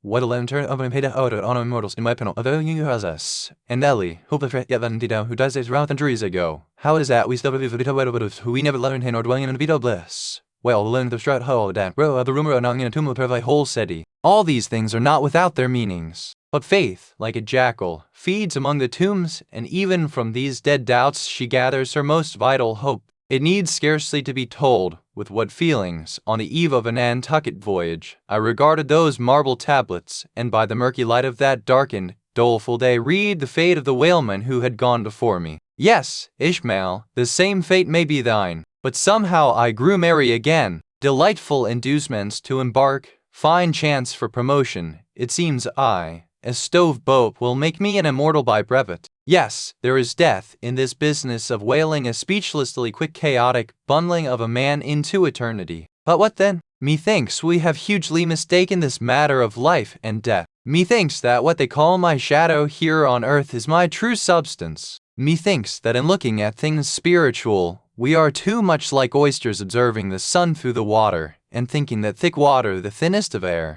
Methinks my body is but the lees of my better being. In fact, take my body who will, take it I say, it is not me. And therefore 3 cheers for Nantucket, and come a stove boat and stove body when they will, for stave my soul, Jove himself cannot. Chapter 8. The Pulpit. I had not been seated very long ere a man of a certain venerable robustness entered. Immediately as the store-pelted door flew back upon admitting him, a quick regardful eyeing of him by all the congregation sufficiently attested that this fine old man was the chaplain. Yes, it was the famous Father Mapple, so called by the whalemen, among whom he was a very great favorite. He had been a sailor and a harpooner in his youth, but for many years past had dedicated his life to the ministry. At the time I now write of, Father Mapple was in the hearty winter of a healthy old age, that sort of old age which seems merging into a second flowering youth. For among all the fissures of his wrinkles, there shone certain mild gleams of a newly developing bloom, the spring verdure peeping forth even beneath February's snow. No one having previously heard his history could for the first time behold Father Mapple without the utmost interest, because there were certain engrafted clerical peculiarities about him, imputable to that adventurous maritime life he had led. When he entered I observed that he carried no umbrella, and certainly had not come in his carriage, for his tarpaulin hat ran down with melting sleet, and his great pilot cloth jacket seemed almost to drag him to the floor with the weight of the water it had absorbed. However, hat and coat and overshoes were one by one removed and hung up in a little space in an adjacent corner, when, arrayed in a decent suit, he quietly approached the pulpit. Like most old-fashioned pulpits, it was a very lofty one, and since irregular stairs to such a height would, by its long angle with the floor, seriously contract the already small area of the chapel, the architect, it seemed, had acted upon the hint of Father Mapple, and finished the pulpit without the stairs, substituting a perpendicular side ladder, like those used in mounting a ship from a boat at sea. The wife of a whaling captain had provided the chapel with a handsome pair of red worsted man ropes for this ladder, which, being itself nicely headed, and stained with a mahogany color, the whole contrivance, considering what manner of chapel it was, seemed by no means in bad taste. Halting for an instant at the foot of the ladder, and with both hands grasping the ornamental knobs of the man ropes, Father Mapple cast a look upwards, and then with a truly sailor-like but still reverential dexterity, hand over hand, mounted the steps as if ascending the maintop of his vessel. The perpendicular parts of this side ladder, as is usually the case with swinging ones, were of cloth-covered rope, only the rounds were of wood, so that at every step there was a joint. At my first glimpse of the pulpit, it had not escaped me that however convenient for a ship, these joints in the present instance seemed unnecessary, for I was not prepared to see Father Mapple, after gaining the height, slowly turn round, and stooping over the pulpit, deliberately drag up the ladder step by step, till the whole was deposited within, leaving him impregnable in his little Quebec.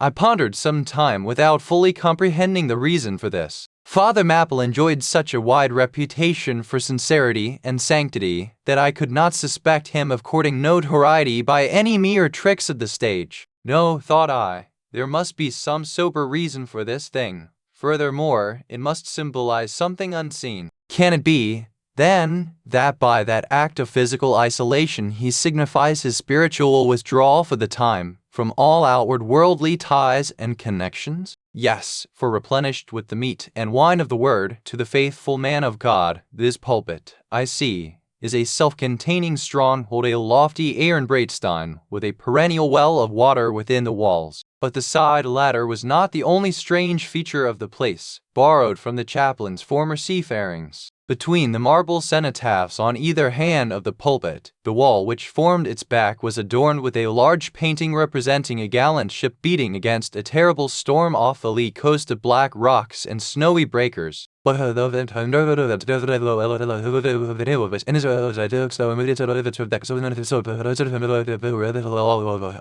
Ah, noble ship, the angel seemed to say, beat on, thou noble ship, and bear a hearty helm, for lo, the sun is breaking through, the clouds are rolling off, serenest azure is at hand. Nor was the pulpit itself without a trace of the same sea taste that had achieved the latter and the picture. Its paneled front was in the likeness of a ship's bluff bows, and the Holy Bible rested on a projecting piece of scrollwork, fashioned after a ship's fiddle-headed beak. What could be more full of meaning? For the pulpit is ever this earth's foremost part. All the rest comes in its rear. The pulpit leads the world. From thence it is the storm of God's quick wrath is first to scrade, and the bow must bear the earliest brunt. From thence it is the god of breezes fair or foul is first invoked for favorable winds. Yes, the world's a ship on its passage out, and not a voyage complete, and a pulpit is its prow. Chapter 9. The Sermon. Father Mapple rose, and in a mild voice of unassuming authority ordered the scattered people to condense. Starboard gangway there! Side away to larboard, larboard gangway to starboard. Midships! Midships! There was a low rumbling of heavy sea boots among the benches, and a still slighter shuffling of women's shoes, and all was quiet again, and every eye on the preacher. He paused a little, then kneeling in the pulpit's bows, folded his large brown hands across his chest, uplifted his closed eyes, and offered a prayer so deeply devout that he seemed kneeling and praying at the bottom of the sea. This ended, in prolonged solemn tones, like the continual tolling of a bell in a ship that is foundering at sea in a fog. In such tones he commenced reading the following hymn,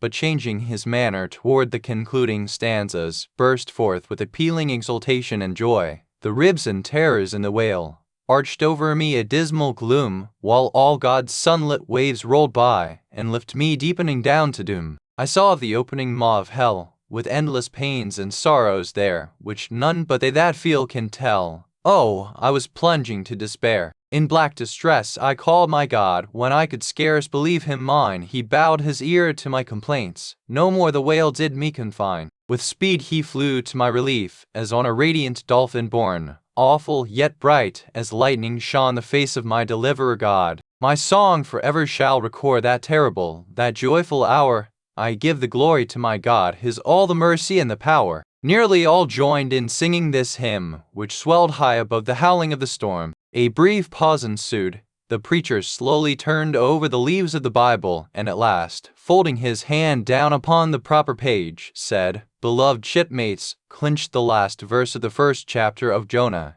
and God had prepared a great fish to swallow up Jonah. Shipmates, this book, containing only 4 chapters, 4 yarns, is one of the smallest strands in the mighty cable of the Scriptures. Yet what depths of the soul does Jonah's deep sea line sound! What a pregnant lesson to us is this prophet! What a noble thing is that canticle in the fish's belly! How billow-like and boisterously grand! We feel the flood surging over us. We sound with him to the kelpy bottom of the waters. Seaweed and all the slime of the sea is about us. But what is this lesson that the book of Jonah teaches? Shipmates, it is a 2-stranded lesson. A lesson to us all as sinful men, and a lesson to me as a pilot of the living God. As sinful men, it is a lesson to us all, because it is a story of the sin, hard-heartedness, suddenly awakened fears, the swift punishment, repentance, prayers, and finally the deliverance and joy of Jonah. As with all sinners among men, the sin of this son of Amittai was in his willful disobedience of the command of God. Never mind now what that command was, or how conveyed, which he found a hard command. But all the things that God would have us do are hard for us to do. Remember that, and hence he oftener commands us than endeavors to persuade. And if we obey God, we must disobey ourselves. And it is in this disobeying ourselves wherein the hardness of obeying God consists. With this sin of disobedience in him, Jonah still further flouts at God by seeking to flee from him. He thinks that a ship made by men will carry him into countries where God does not reign, but only the captains of this earth. He skulks about the wharves of Joppa and seeks a ship that's bound for Tarshish. There lurks, perhaps, a hitherto unheeded meaning here. By all accounts, Tarshish could have been no other city than the modern Cadiz. That's the opinion of learned men. And where is Cadiz, shipmates? Cadiz is in Spain, as far by water from Joppa as Jonah could possibly have sailed in those ancient days when the Atlantic was an almost unknown sea. Because Joppa, the modern Jaffa, shipmates, is on the most easterly coast of the Mediterranean, the Syrian, and Tarshish or Cadiz more than 2,000 miles to the westward from that, just outside the Straits of Gibraltar. See ye not then, shipmates, that Jonah sought to flee worldwide from God? Miserable man! Oh, most contemptible and worthy of all scorn, with slouched hat and guilty eye, skulking from his God, prowling among the shipping like a vile burglar hastening to cross the seas. So disordered, self-condemning is his look, that had there been policemen in those days, Jonah, on the mere suspicion of something wrong, had been arrested ere he touched a deck. How plainly he is a fugitive! No baggage, not a hat box, valise, or carpet bag. No friends accompany him to the wharf with their adieus. At last, after much dodging search, he finds the Tarshish ship receiving the last items of her cargo, and as he steps on board to see its captain in the cabin, all the sailors for the moment desist from hoisting in the goods to mark the stranger's evil eye. Jonah sees this, but in vain he tries to look all ease and confidence, in vain essays his wretched smile. Strong intuitions of the man assure the mariners he can be no innocent. In their gamesome but still serious way, one whispers to the other, "Jack, he's robbed a widow," or, "Joe, do you mark him, he's a bigamist," or, "Harry, a lad, I guess he's the adulterer that broke jail in old Gomorrah," or belike, one of the missing murderers from Sodom. Another runs to read the bill that's stuck against the spile upon the wharf to which the ship is moored, offering 500 gold coins for the apprehension of a parricide and containing a description of his person. He reads and looks from Jonah to the bill, while all his sympathetic shipmates now crowd round Jonah, prepared to lay their hands upon him. Frighted Jonah trembles, and summoning all his boldness to his face, only looks so much the more a coward. He will not confess himself suspected, but that itself is strong suspicion. So he makes the best of it, and when the sailors find him not to be the man that is advertised, they let him pass, and he descends into the cabin. "Who's there?" cries the captain at his busy desk, hurriedly making out his papers for the customs. "Who's there?"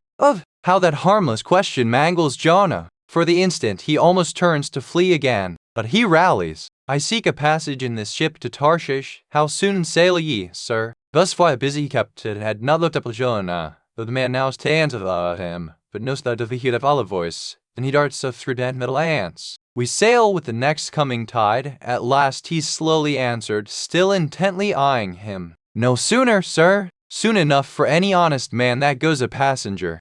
Jonah, that's another stat, but he swiftly calls away the captain from that scent. "I'll sail with ye," he says, "the passage money, how much is that you'll pay now?" For it is particularly written, shipmates, as if it were a thing not to be overlooked in this history, that he paid the fare thereof ere the craft did sail. And taken with the context, this is full of meaning. Now Jonah's captain, shipmates, was one whose discernment detects crime in any, but whose cupidity exposes it only in the penniless. In this world, shipmates, sin that pays its way can travel freely and without a passport, whereas virtue, if a pauper, is stopped at all frontiers. So Jonah's captain prepares to test the length of Jonah's purse ere he judge him openly. He charges him thrice the usual sum, and it's assented to. Then the captain knows that Jonah is a fugitive, but at the same time resolves to help a flight that paves its rear with gold. Yet when Jonah fairly takes out his purse, prudent suspicions still molest the captain. He rings every coin to find a counterfeit. "Not a forger anyway," he mutters, and Jonah is put down for his passage. "Point out my stateroom, sir," says Jonah. "Now I'm travel-weary, I need sleep."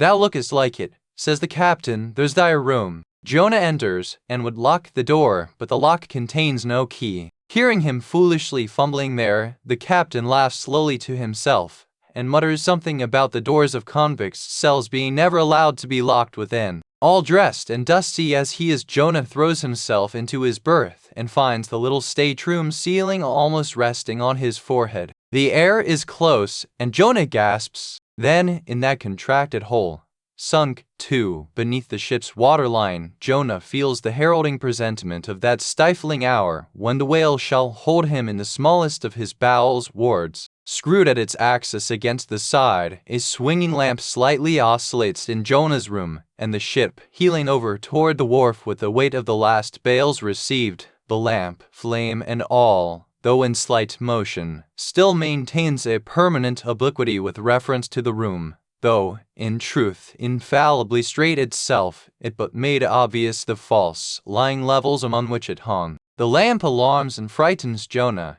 as lying in his berth his tormented eyes roll round the place, and this thus far successful fugitive finds no refuge for his restless glance. But that contradiction in the lamp more and more appalls him. The floor, the ceiling, and the side are all awry.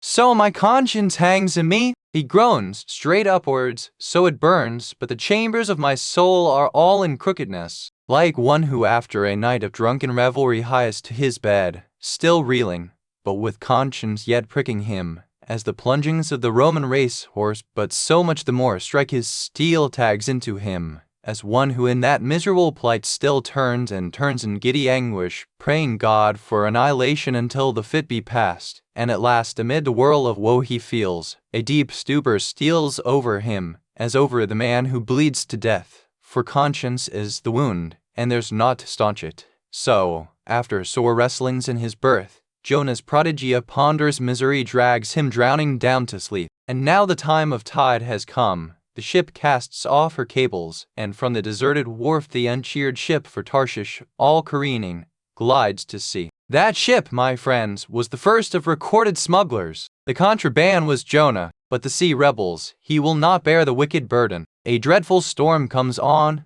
The ship is like to break. But now when the boatswain calls all hands to lighten her, when boxes, bales, and jars are clattering overboard, when the wind is shrieking, and the men are yelling, and every plank thunders with trampling feet right over Jonah's head, in all this raging tumult, Jonah sleeps his hideous sleep. He sees no black sky and raging sea, feels not the reeling timbers, and little hears he or heeds he the far rush of the mighty whale, which even now with open mouth is cleaving the seas after him. Aye, shipmates, Jonah was gone down into the sides of the ship, a berth in the cabin as I have taken it, and was fast asleep. But the frightened master comes to him, and shrieks in his dead ear, "What meanest thou, O sleeper? Arise!" Startled from his lethargy by that direful cry, Jonah staggers to his feet, and stumbling to the deck, grasps a shroud, to look out upon the sea. But at that moment he is sprung upon by a panther billow leaping over the bulwarks. Wave after wave thus leaps into the ship,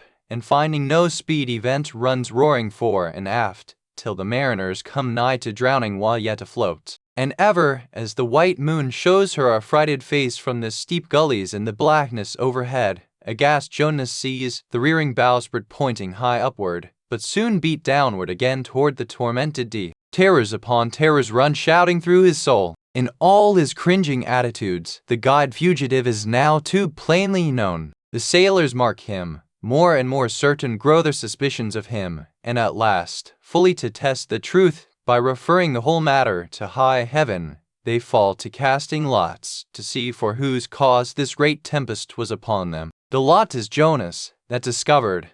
Then how furiously they mob him with their questions. What is thine occupation? Whence comest thou? Thy country? What people? But mark now, my shipmates, the behavior of poor Jonah. The eager mariners but ask him who he is, and where from, whereas they not only receive an answer to those questions, but likewise another answer to a question not put by them. But the unsolicited answer is forced from Jonah by the hard hand of God that is upon him. I am a Hebrew, he cries, and then, I fear the Lord the God of heaven who hath made the sea and the dry land. Fear him, O Jonah! Aye, well mightest thou fear the Lord God then. Straightway, he now goes on to make a full confession, whereupon the mariners became more and more appalled, but still are pitiful. For when Jonah into the darkness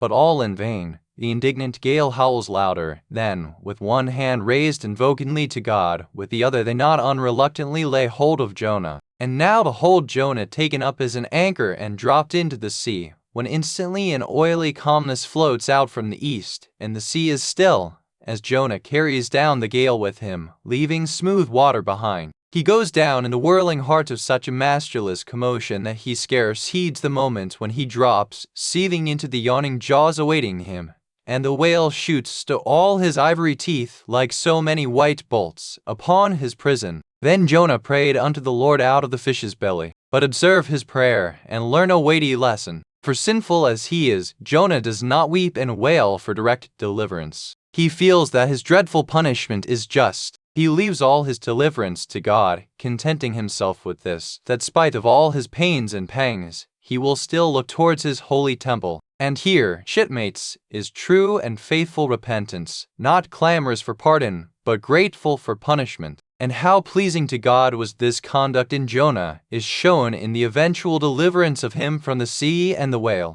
Shipmates, I do not place Jonah before you to be copied for his sin, but I do place him before you as a model for repentance. Sin not, but if you do, take heed to repent of it like Jonah. While he was speaking these words, the howling of the shrieking, slanting storm without seemed to add new power to the preacher, who, when describing Jonah's sea storm, seemed tossed by a storm himself. His deep chest heaved as with a ground swell, his tossed arms seemed the warring elements at work, and the thunders that rolled away from off his swarthy brow, and the light leaping from his eye, made all his simple hearers look on him with a quick fear that was strange to them. There now came a lull in his look as he silently turned over the leaves of the book once more, and at last, standing motionless with closed eyes for the moment, seemed communing with God and himself. But again he leaned over toward the people, and bowing his head lowly, with an aspect of the deepest yet manliest humility, he spake these words, Shipmates, God has laid but one hand upon you, both his hands press upon me. I have read ye by what murky light may be mine the lesson that Jonah teaches to all sinners, and therefore to ye, and still more to me, for I am a greater sinner than ye. And now how gladly would I come down from this masthead and sit on the hatches there where you sit, and listen as you listen, while someone of you reads me that other and more awful lesson which Jonah teaches to me, as a pilot of the living God, how being an anointed pilot prophet, or speaker of true things, and bidden by the Lord to sound those unwelcome truths in the ears of a wicked Nineveh, Jonah, appalled at the hostility he should raise, fled from his mission,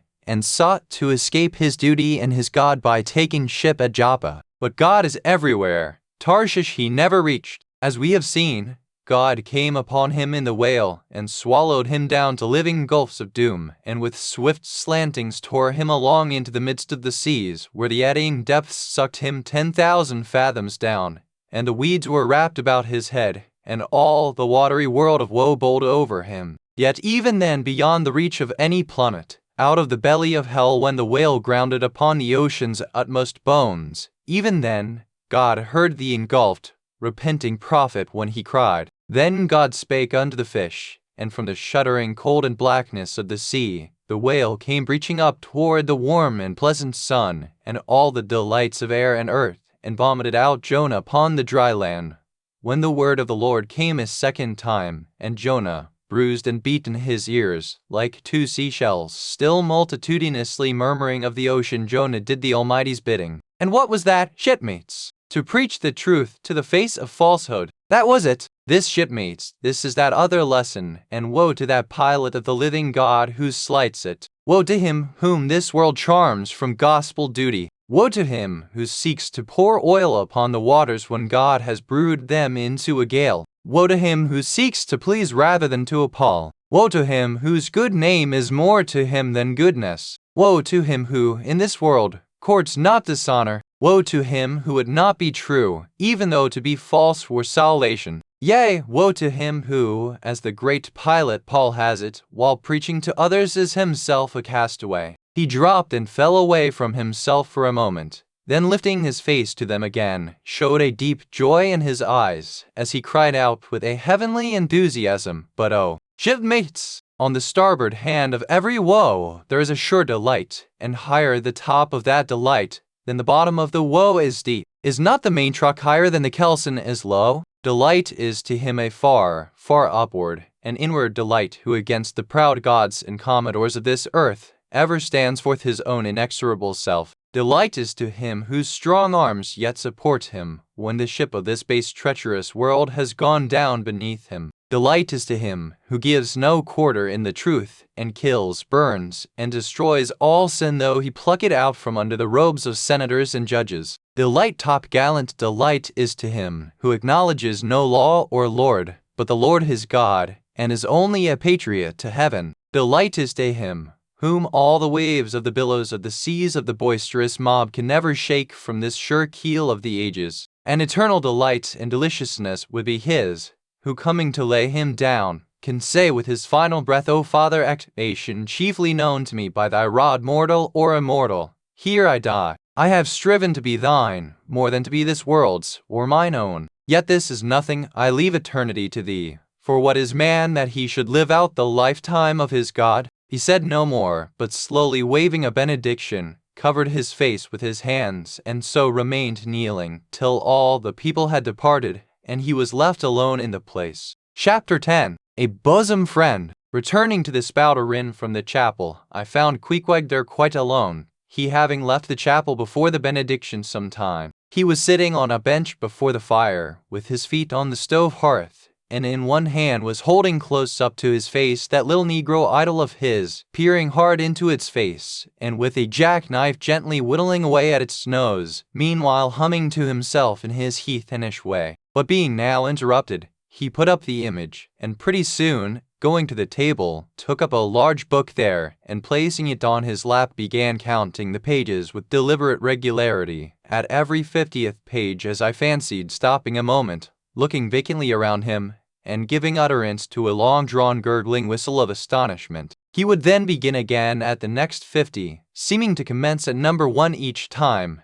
as though he could not count more than 50, and it was only by such a large number of 50s being found together that his astonishment at the multitude of pages was excited. With much interest I sat watching him. Savage though he was, and hideously marred about the face, at least to my taste his countenance yet had a something in it which was by no means disagreeable. You cannot hide the soul. Through all his unearthly tattooings, I thought I saw the traces of a simple, honest heart, and in his large, deep eyes, fiery, black, and bold, there seemed tokens of a spirit that would dare 1,000 devils. And besides all this, there was a certain lofty bearing about the pagan, which even his uncouthness could not altogether maim. He looked like a man who had never cringed and never had a creditor. Whether it was, too, that his head being shaved, his forehead was drawn out in freer and brighter relief, and looked more expansive than it otherwise would, this I will not venture to decide. But certain it was his head was phrenologically an excellent one. It may seem ridiculous, but it reminded me of General Washington's head, as seen in the popular busts of him. It had the same long, regularly graded retreating slope from above the brows, which were likewise very projecting, like 2 long promontories thickly wooded on top. Queequeg was George Washington cannibalistically developed. Whilst I was thus closely scanning him,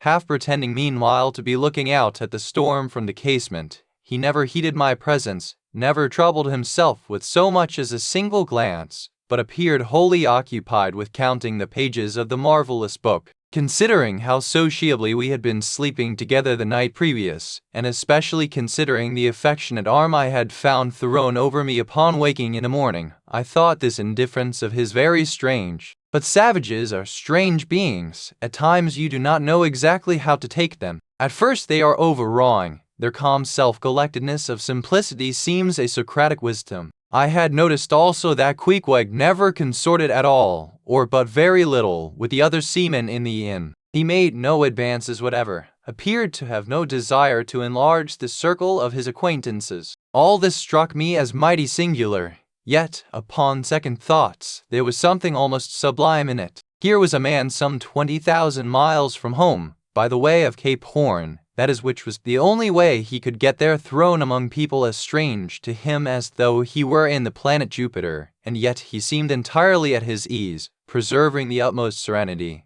content with his own companionship, always equal to himself. Surely this was a touch of fine philosophy, though no doubt he had never heard there was such a thing as that. But perhaps, to be true philosophers, we mortals should not be conscious of so living or so striving. So soon as I hear that such or such a man gives himself out for a philosopher, I conclude that, like the dyspeptic old woman, he must have broken his digester. As I sat there in that now lonely room, the fire burning low, in that mild stage when, after its first intensity has warmed the air, it then only glows to be looked at, the evening shades and phantoms gathering round the casements, and peering in upon a silent, solitary twain, the storm booming without in solemn swells, I began to be sensible of strange feelings. I felt a melting in me. No more my splintered heart and maddened hand were turned against the wolfish world. This soothing savage had redeemed it. There he sat, his very indifference speaking a nature in which there lurked no civilized hypocrisies and bland deceits. Wild he was, a very sight of sights to see, yet I began to feel myself mysteriously drawn towards him. And those same things that would have repelled most others, they were the very magnets that thus drew me. I'll try a pagan friend, thought I, since Christian kindness has proved but hollow courtesy. I drew my bench near him and made some friendly signs and hints, doing my best to talk with him meanwhile. At first he little noticed these advances, but presently, upon my referring to his last night's hospitalities, he made out to ask me whether we were again to be bedfellows. I told him yes, whereat I thought he looked pleased, perhaps a little complimented. We then turned over the book together, and I endeavored to explain to him the purpose of the printing and the meaning of the few pictures that were in it. Thus I soon engaged his interest, and from that we went to jabbering the best we could about the various outer sights to be seen in this famous town. Soon I proposed a social smoke, and producing his pouch and tomahawk, he quietly offered me a puff, and then we sat exchanging puffs from that wild pipe of his, and keeping it regularly passing between us. If there yet lurked any ice of indifference towards me in the pagan's breast, this pleasant, genial smoke we had soon thawed it out, and left us cronies. He seemed to take to me quite as naturally and unbiddenly as I to him, and when our smoke was over, he pressed his forehead against mine, clasped me round the waist, and said that henceforth we were married, meaning, in his country's phrase, that we were bosom friends. He would gladly die for me, if need should be. In a countryman, this sudden flame of friendship would have seemed far too premature, a thing to be much distrusted, but in this simple savage those old rules would not apply. After supper and another social chat and smoke, we went to our room together. He made me a present of his embalmed head, took out his enormous tobacco wallet, and groping under the tobacco, drew out some $30 in silver, then spreading them on the table and mechanically dividing them into 2 equal portions, pushed one of them toward me, and said it was mine. I was going to remonstrate, but he silenced me by pouring them into my trousers pockets. I let them stay. He then went about his evening prayers, took out his idol, and removed the paper fireboard. By certain signs and symptoms, I thought he seemed anxious for me to join him, but well knowing what was to follow, I deliberated a moment whether, in case he invited me, I would comply or otherwise. I was a good Christian,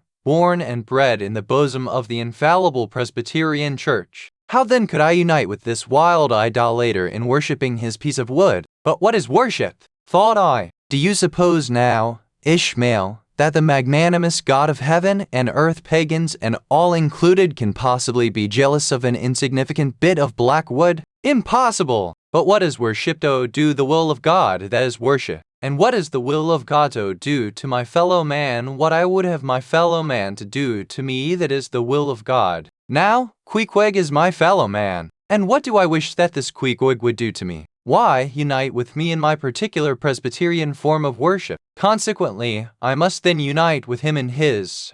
Ergo, I must turn idolater. So I kindled the shavings, helped prop up the innocent little idol, offered him burnt biscuit with Queequeg, salaamed before him twice or thrice, kissed his nose, and that done, we undressed and went to bed, at peace with our own consciences and all the world. But we did not go to sleep without some little chat. How it is I know not, but there is no place like a bed for confidential disclosures between friends. Man and wife, they say, they're open the very bottom of their souls to each other, and some old couples often lie and chat over old times till nearly morning. Thus then, in our heart's honeymoon, lay I and Queequeg a cozy, loving pair. Chapter 11. Nightgown. We had lain thus in bed, chatting and napping at short intervals, and Queequeg now and then affectionately throwing his brown tattooed legs over mine, and then drawing them back. So entirely sociable and free and easy were we, when, at last, by reason of our confabulations, what little nappishness remained in us altogether departed,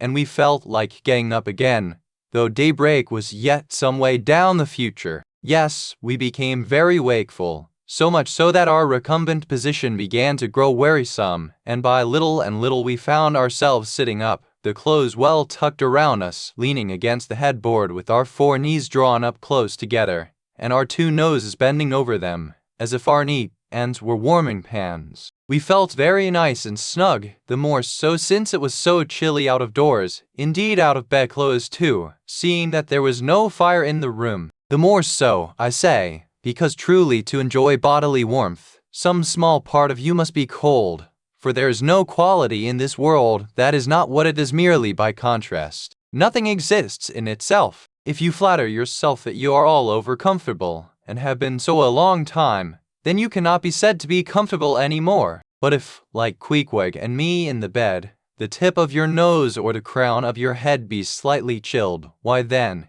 indeed, in the general consciousness you feel most delightfully and unmistakably warm. For this reason a sleeping apartment should never be furnished with a fire, which is one of the luxurious discomforts of the rich. For the height of this sort of deliciousness is to have nothing but the blanket between you and your snugness and the cold of the outer air. Then there you lie like the one warm spark in the heart of an Arctic crystal. We had been sitting in this crouching manner for some time, when all at once I thought I would open my eyes.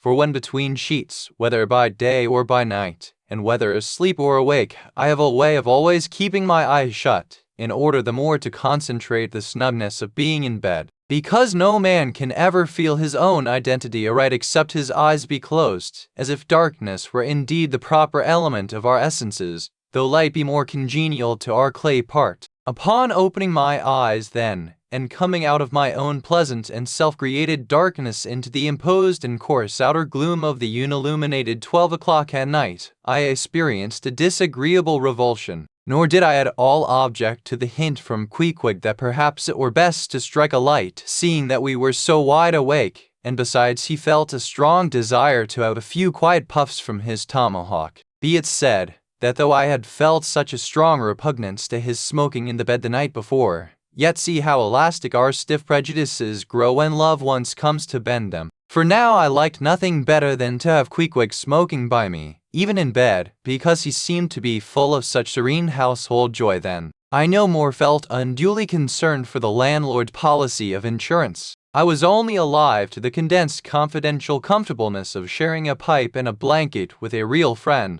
With our shaggy jackets drawn about our shoulders, we now passed the tomahawk from one to the other, till slowly there grew over us a blue hanging tester of smoke, illuminated by the flame of the new-lit lamp. Whether it was that this undulating tester rolled the savage away to far distant scenes, I know not, but he now spoke of his native island, and, eager to hear his history, I begged him to go on and tell it. He gladly complied, though at the time I but ill comprehended not a few of his words, yet subsequent disclosures, when I had become more familiar with his broken phraseology, now enable me to present the whole story such as it may prove in the mere skeleton I give. Chapter 12. Biographical. Queequeg was a native of Rokovoko, an island far away to the west and south. It is not down in any map, true places never are. When a new-hatched savage running wild about his native woodlands in a grass clout, followed by the nibbling goats, as if he were a green sapling. Even then, in Queequeg's ambitious soul lurked a strong desire to see something more of Christendom than a specimen whaler or two. His father was a high chief, a king, his uncle a high priest, and on the maternal side he boasted aunts who were the wives of unconquerable warriors. There was excellent blood in his veins, royal stuff,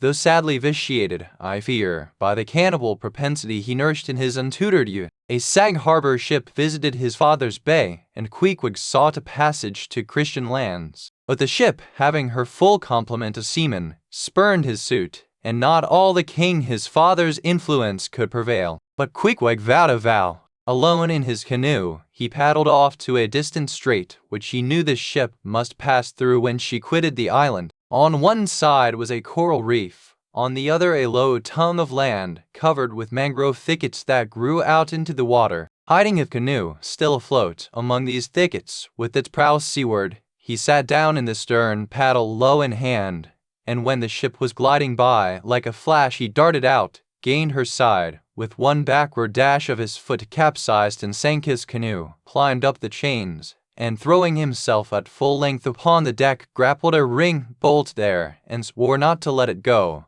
though hacked in pieces. In vain the captain threatened to throw him overboard, suspended a cutlass over his naked wrists. Queequeg was the son of a king, and Queequeg budged not. Struck by his desperate dauntlessness and his wild desire to visit Christendom, the captain at last relented, and told him he might make himself at home. But this fine young savage, the Sea Prince of Wales, never saw the captain's cabin. They put him down among the sailors, and made a whaleman of him. but like Tsar Peter content to toil in the shipyards of foreign cities, Queequeg disdained no seeming ignominy, if thereby he might happily gain the power of enlightening his untutored countrymen. Or at bottom, so he told me, he was actuated by a profound desire to learn among the Christians the arts whereby to make his people still happier than they were, and more than that, still better than they were. But alas! The practices of whalemen soon convinced him that even Christians could be both miserable and wicked, infinitely more so than all his father's heathens. Arrived at last in old Sag Harbor, and seeing what the sailors did there, and then going on to Nantucket,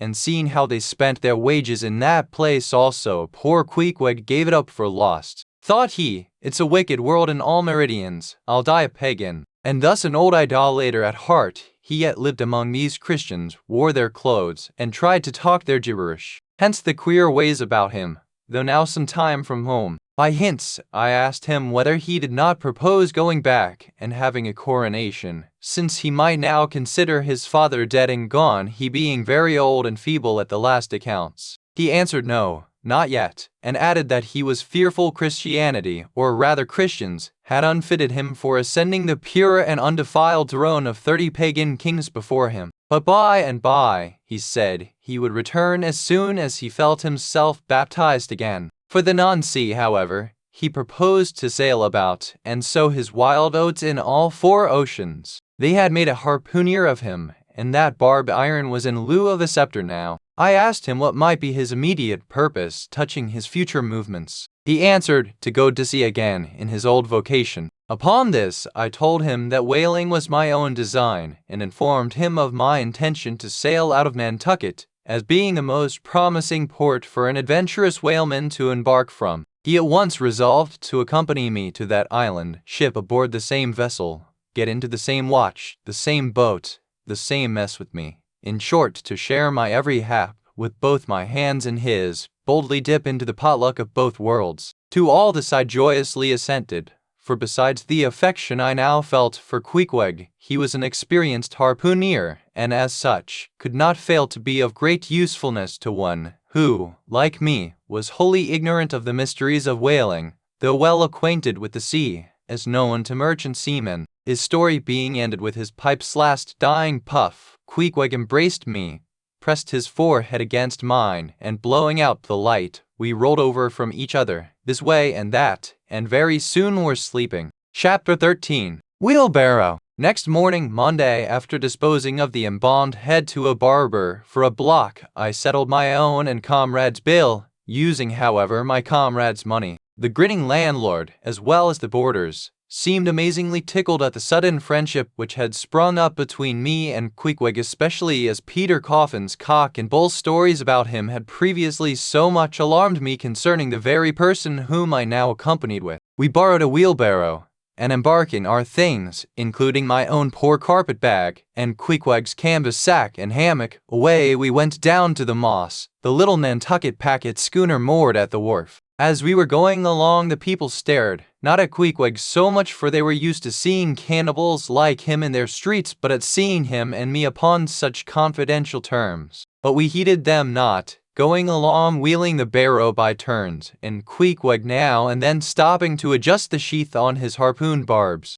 I asked him why he carried such a troublesome thing with him ashore, and whether all whaling ships did not find their own harpoons. To this, in substance, he replied, that though what I hinted was true enough, yet he had a particular affection for his own harpoon, because it was of assured stuff, well tried in many a mortal combat, and deeply intimate with the hearts of whales. In short, like many inland reapers and mowers, who go into the farmers' meadows armed with their own scythes, though in no wise obliged to furnish them, even so, Queequeg, for his own private reasons, preferred his own harpoon. Shifting the barrow from my hand to his, he told me a funny story about the first wheelbarrow he had ever seen. It was in Sag Harbor. The owners of his ship, it seems, had lent him one in which to carry his heavy chest to his boarding house. Not to seem ignorant about the thing, though in truth he was entirely so, concerning the precise way in which to manage the barrow, Queequeg puts his chest upon it, lashes it fast, and then shoulders the barrow and marches up the wharf. Why, said I, Queequeg, you might have known better than that, one would think.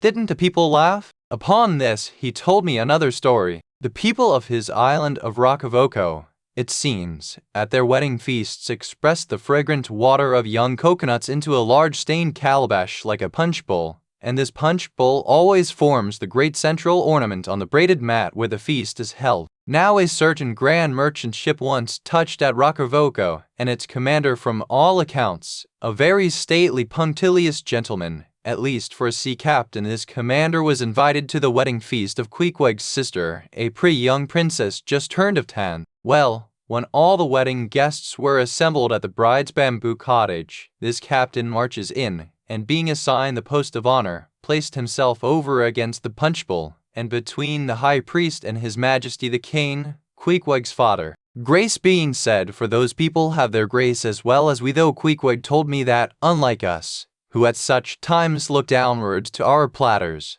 they, on the contrary, copying the ducks, glance upwards to the great giver of all feasts. Grace, I say, being said, the high priest opens the banquet by the immemorial ceremony of the island, that is, dipping his consecrated and consecrating fingers into the bowl before the blessed beverage circulates. Seeing himself placed next the priest, and noting this ceremony, and thinking himself, being captain of a ship, as having plain precedence over a mere island king, especially in the king's own house, the captain coolly proceeds to wash his hands in the punch bowl, taking it, I suppose, for a huge finger glass. Now, said Queequeg, what you think noted, and our people laugh. At last, passage paid, and luggage safe, we stood on board the schooner. Hoisting sail, it glided down the Acacia River. On one side, New Bedford rose in terraces of streets, their ice-covered trees all glittering in the clear, cold air. Huge hills and mountains of casts on casts were piled upon her wharves, and side by side the world-wandering whale ships lay silent and safely moored at last, while from others came a sound of carpenters and coopers, with blended noises of fires and forges to melt the pitch, all betokening that new cruises were on the start,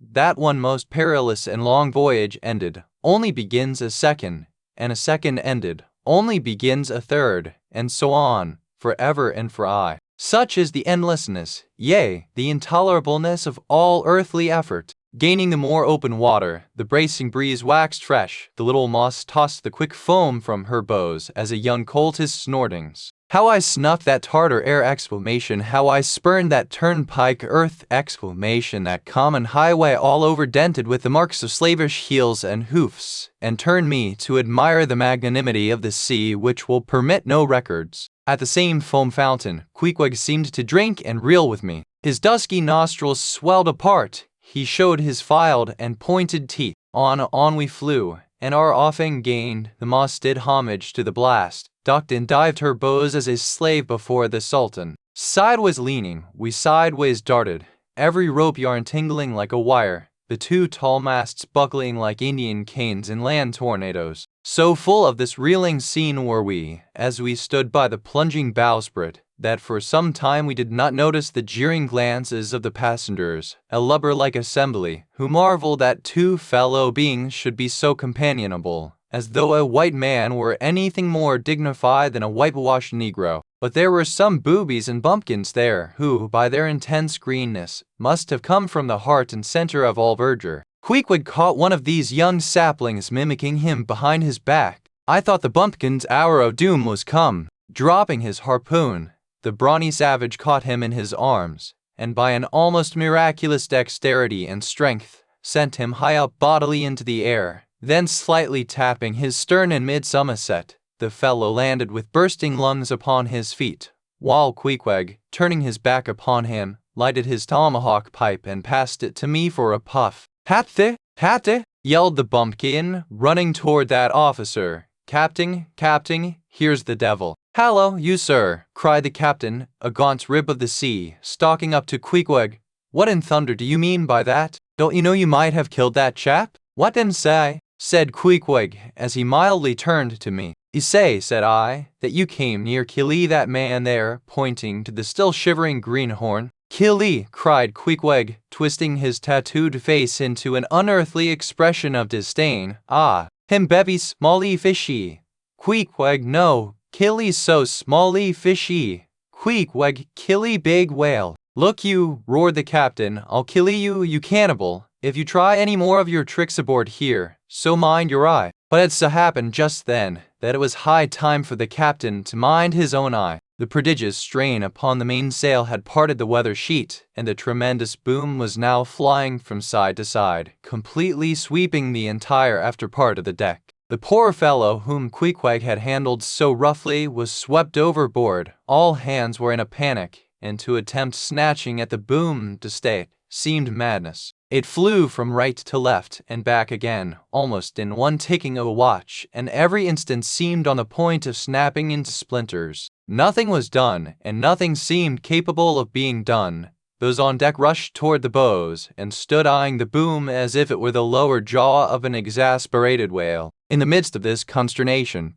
Queequeg dropped deftly to his knees, and crawling under the path of the boom, whipped hold of a rope, secured one end to the bulwarks, and then flinging the other like a lasso, caught it round the boom as it swept over his head, and at the next jerk the spar was that way trapped, and all was safe. The schooner was run into the wind, and while the hands were clearing away the stern boat, Queequeg, stripped to the waist, darted from the side with a long living arc of a leap. For 3 minutes or more he was seen swimming like a dog, throwing his long arms straight out before him, and by turns revealing his brawny shoulders through the freezing foam. I looked at the grand and glorious fellow, but saw no one to be saved. The greenhorn had gone down, shooting himself perpendicularly from the water. Queequeg now took an instant's glance around him, and seeming to see just how matters were, dived down and disappeared. A few minutes more, and he rose again, one arm still striking out, and with the other dragging a lifeless form. The boat soon picked them up.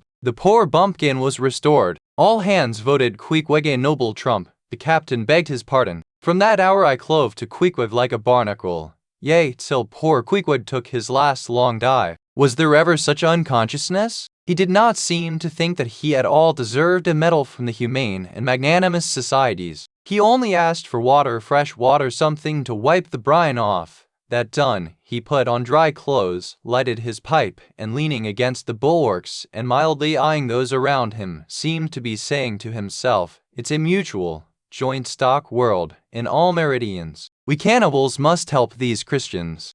Chapter 14. Nantucket. Nothing more happened on the passage worthy the mentioning, so, after a fine run, we safely arrived in Nantucket. Nantucket? Take out your map and look at it. See what a real corner of the world it occupies, how it stands there, away offshore, more lonely than the Eddystone Lighthouse. Look at it, a mere hillock, an elbow of sand, all beach without a background. There is more sand there than you would use in 20 years as a substitute for blotting paper. Something of this with you there, where we there, and over network, the info head of this day, and you have you about a living over a piece of wooden info of very that bits of a true of the room, to people of them who it also with their houses, Van Jane so van. I've been later recited to know it's free to live in a day of operate a word and truth of the hand of natures, a of that up the way, those standard, and man, around the window, the bird urge of an hills, I may valid here above as up, heat of hurdles. But these extravaganzas only show that Nantucket is no Illinois. Look now at the wondrous traditional story of how this island was settled by the red men. Thus goes the legend.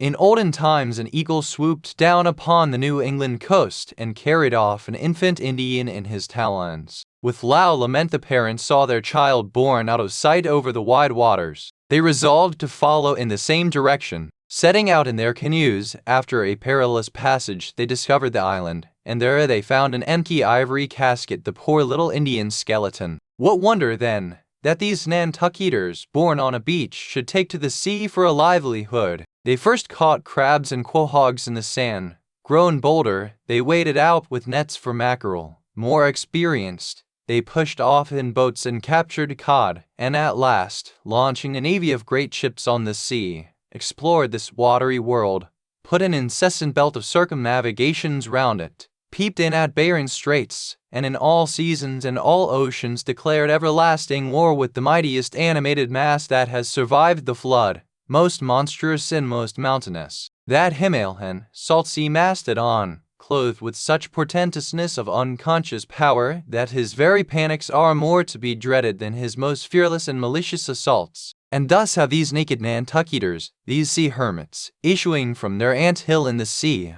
overrun and conquered the watery world like so many Alexanders, parceling out among them the Atlantic, Pacific, and Indian Oceans, as the three pirate powers did Poland. Let America add Mexico to Texas, and pile Cuba upon Canada. Let the English overswarm all India, and hang out their blazing banner from the sun. 2/3 of this terraqueous globe are the Nantucketers. For the sea is his, he owns it, as emperors own empires, other seamen having but a right of way through it. Merchant ships are but extension bridges, armed ones but floating forts. Even pirates and privateers, though following the sea as highwaymen the road, they but plunder other ships, other fragments of the land like themselves, without seeking to draw their living from the bottomless deep itself. The Nantucketer, he alone resides and riots on the sea. He alone, in Bible language, goes down to it in ships, to and fro plowing it as his own special plantation. There is his home. There lies his business, which a Noah's flood would not interrupt, though it overwhelmed all the millions in China. He lives on the sea as prairie cocks in the prairie. He hides among the waves, he climbs them as chamois hunters climb the Alps. For years he knows not the land, so that when he comes to it at last, it smells like another world more strangely than the moon would to an earthsman. With the landless gull, that at sunset folds her wings and is rocked to sleep between billows, so at nightfall, the Nantucketer, out of sight of land, furls his sails, and lays him to his rest, while under his very pillow rush herds of walruses and whales. Chapter 15. Chowder. It was quite late in the evening when the little Moss came snugly to anchor, and Queequeg and I went ashore, so we could attend to no business that day, at least none but a supper and a bed. The landlord of the Spouter Inn had recommended us to his cousin Hosea Hussey of the Tri-Pots, whom he asserted to be the proprietor of one of the best-kept hotels in all Nantucket, and moreover he had assured us that cousin Hosea, as he called him, was famous for his chowders. In short, he plainly hinted that we could not possibly do better than try potluck at the Tri-Pots. But the directions he had given us about keeping a yellow warehouse on our starboard hand till we opened a white church to the larboard, and then keeping that on the larboard hand till we made a corner 3 points to the starboard, and that done, then asked the first man we met where the place was.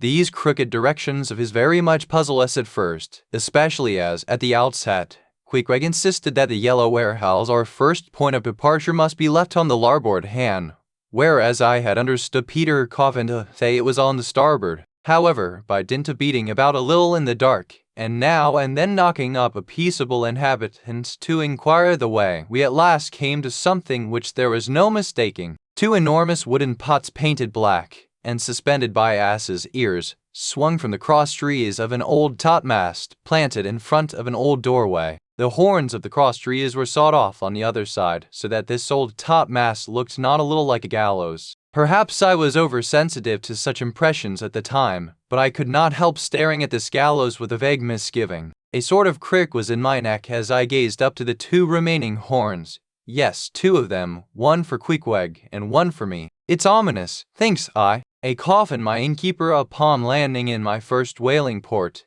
tombstones staring at me in the whaleman's chapel, and here a gallows. And a pair of prodigious black pots too. Are these last throwing out oblique hints touching Tophet? I was called from these reflections by the sight of a freckled woman with yellow hair and a yellow gown, standing in the porch of the inn, under a dull red lamp swinging there, that looked much like an injured eye, and carrying on a brisk scolding with a man in a purple woolen shirt. "Get along with ye," said she to the man, "or I'll be combing ye." "Come on, Queequeg," said I. "All right, there's a Mrs. Hussey." And so it turned out, Mr. Hosea Hussey being from home, but leaving Mrs. Hussey entirely competent to attend to all his affairs. Upon making known our desires for a supper and a bed, Mrs. Hussey, postponing further scolding for the present, ushered us into a little room, and seating us at a table spread with the relics of a recently concluded repast, turned round to us and said, "Clam or cod?" "What's that about cods, ma'am?" said I, with much politeness. "Clam or cod?" she repeated. "A clam for supper?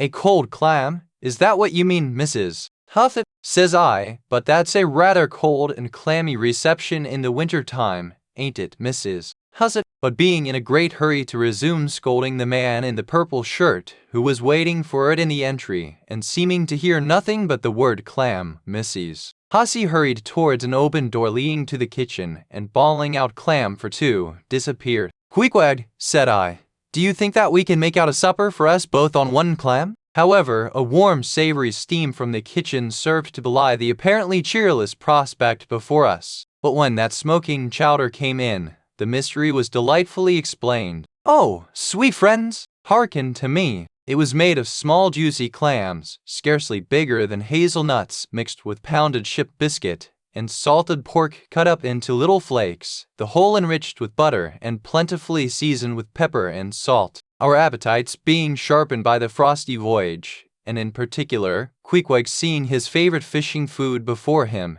and the chowder being surpassingly excellent, we dispatched it with great expedition, when leaning back a moment and bethinking me of Mrs. Hussy's clam and cod announcement, I thought I would try a little experiment. Stepping to the kitchen door, I uttered the word cod with great emphasis and resumed my seat. In a few moments the savory steam came forth again, but with a different flavor, and in good time a fine cod chowder was placed before us. We resumed business, and while plying our spoons in the bowl, thinks I to myself, I wonder now if this here has any effect on the head. What's that stultifying saying about chowder-headed people? But look, Queequeg, ain't that a live eel in your bowl? Where's your harpoon? Fishiest of all fishy places was the try-pots, which well deserved its name, for the pots there were always boiling chowders. Chowder for breakfast, and chowder for dinner, and chowder for supper, till you began to look for fish bones coming through your clothes. The area before the house was paved with clam shells. Mrs.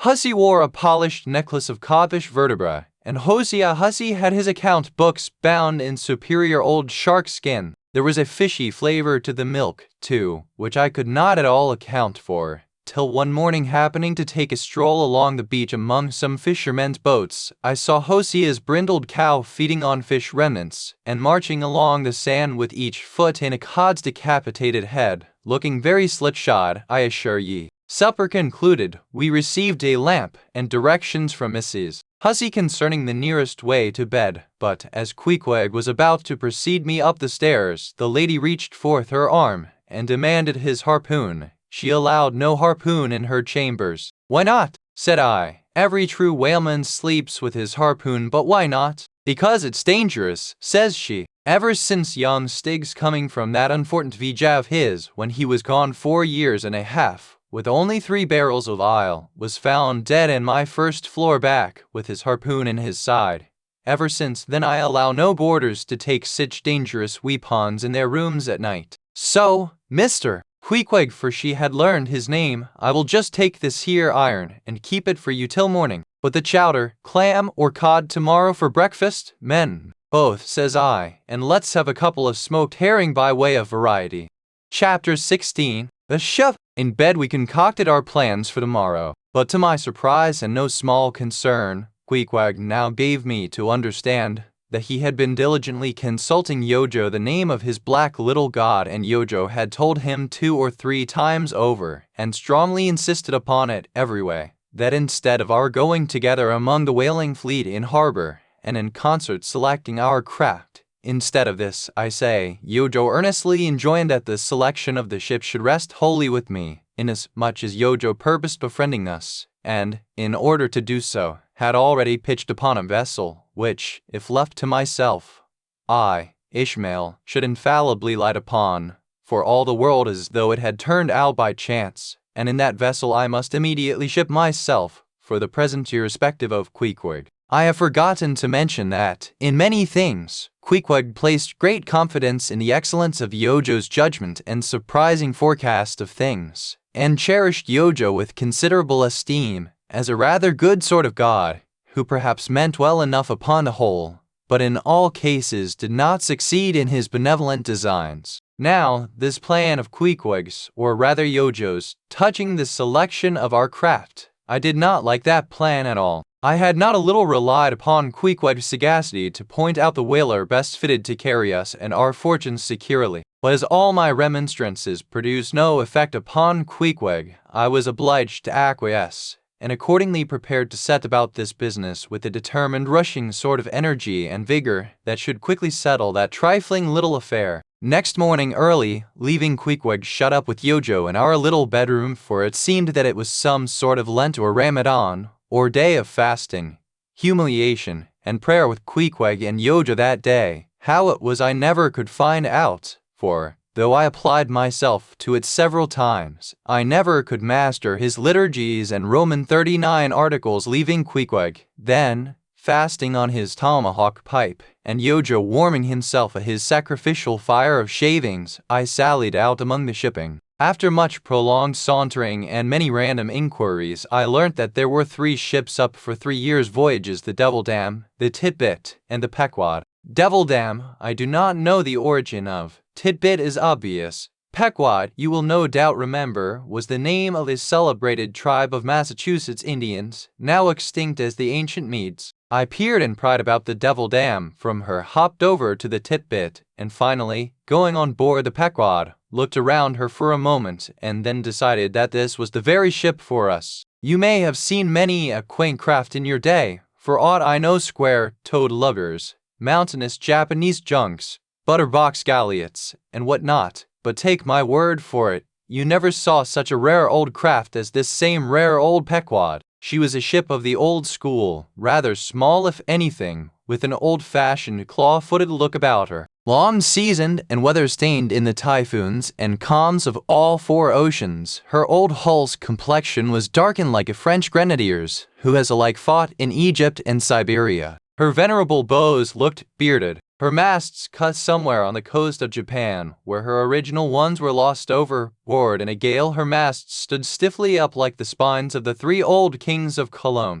Her ancient decks were worn and wrinkled like the pilgrim-worshipped flagstone in Canterbury Cathedral where Becket bled. But to all these her old antiquities were added new and marvelous features pertaining to the wild business that for more than half a century she had followed. Old Captain Peleg, many years her chief mate, before he commanded another vessel of his own, and now a retired seaman, and one of the principal owners of the Pequod. This old Peleg, during the term of his chief mateship, had built upon her original grotesqueness, and inlaid it, all over, with a quaintness both of material and device, unmatched by anything except it be Thorkel Hake's carved buckler or bedstead. She was apparelled like any barbaric Ethiopian emperor, his neck heavy with pendants of polished ivory. She was a thing of trophies, a cannibal of a craft, tricking herself forth in the chaste bones of her enemies. All round, her unpanelled, open bulwarks were garnished like one continuous jaw, with the long, sharp teeth of the sperm whale, inserted there for pins, to fasten her old hempen thews and tendons to. Those thews ran not through base blocks of land wood,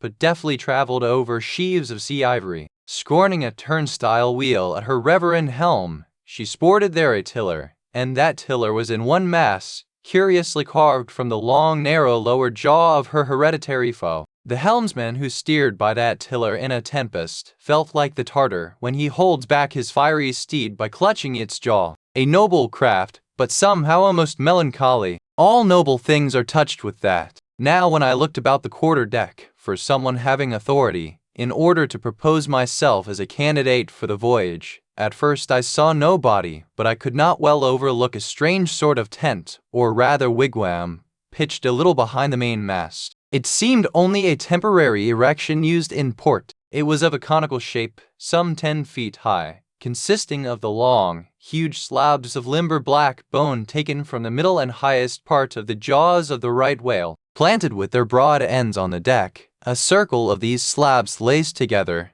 mutually sloped toward each other, and at the apex united in a tufted point, where the loose hairy fibers waved to and fro like the top knot on some old Potawatomi head. A triangular opening faced toward the bows of the ship, so that the insider commanded a complete view forward. And half concealed in this queer tenement, I at length found one who by his aspect seemed to have authority, and who, it being noon, and the ship's work suspended, was now enjoying respite from the burden of command. He was seated on an old-fashioned oaken chair, wriggling all over with curious carving, and the bottom of which was formed of a stout interlacing of the same elastic stuff of which the wigwam was constructed. There was nothing so very particular, perhaps, about the appearance of the elderly man I saw. He was brown and brawny, like most old seamen, and heavily rolled up in blue pilot cloth, cut in the Quaker style. Only there was a fine and almost microscopic network of the minutest wrinkles interlacing round his eyes, which must have arisen from his continual sailings in many hard gales, and always looking to windward, for this causes the muscles about the eyes to become pursed together. Such eye wrinkles are very effectual in a scowl. "Is this the captain of the Pequod?" said I, advancing to the door of the tent. "Supposing it be the captain of the Pequod, what dost thou want of him?" he demanded. "I was thinking of shipping." "Thou wast thou? I see thou art no Nantucketer. Ever been in a stove boat?" "No, sir, I never have." "Dost know nothing at all about whaling?" "I dare say, eh?" "Nothing, sir, but I have no doubt I shall soon learn. I've been several voyages in the merchant service, and I think that merchant service be damned. Talk not that lingo to me. Dost see that leg'll take that leg away from thy stern, if ever thou talkest of the marchant service to me again." "Marchant service, indeed! I suppose now you feel considerable proud of having served in those marchant ships." "But, Fuchs! Man, what makes thee want to go a-whaling? It looks a little suspicious, don't it? Hast not been a pirate? Hast thou didst not rob thy last captain? Didst thou bust not think of murdering the officers when thou gettest to sea?" I protested my innocence of these things. I saw that under the mask of these half-humorous innuendos, this old seaman, as an insulated quackerish Nantucketer, was full of his insular prejudices, and rather distrustful of all aliens, unless they hailed from Cape Cod or the Vineyard. "But what takes thee a-whaling? I want to know that before I think of shipping ye." "Well, sir, I want to see what whaling is. I want to see the world. Want to see what whaling is, eh? Have ye clapped eye on Captain Ahab?" "Who is Captain Ahab, sir?" I thought so. Captain Ahab is the captain of this ship." "I am mistaken then. I thought I was speaking to the captain himself." "Thou art speaking to Captain Peleg. That's who ye are speaking to, young man. It belongs to me and Captain Bildad to see the Pequod fitted out for the voyage, and supplied with all her needs, including crew. We are part owners and agents. But as I was going to say, if thou wantest to know what whaling is, as thou tellest ye do, I can put ye in a way of finding it out before ye bind yourself to it, past backing out. Clap eye on Captain Ahab, young man, and thou wilt find that he has only one leg." "What do you mean, sir? Was the other one lost by a whale?" "Lost by a whale? Young man, come nearer to me. It was devoured, chewed up, crunched by the monstrosest parmacity that ever chipped a boat!" I was a little alarmed by his energy, perhaps also a little touched at the hearty refinitive concluding exclamation, but said as calmly as I could, "What you say is no doubt true enough, sir, but how could I know there was any peculiarity in that particular whale, though indeed I might have inferred as much from the simple fact of the accident. Look ye now, young man, thy lungs are a sort of soft, d'ye see? Thou dost not talk shark a bit. Sure, ye have been to sea before now. Sure of that?" "Sir," said I thought I had told you that I had been 4 voyages in the merchant.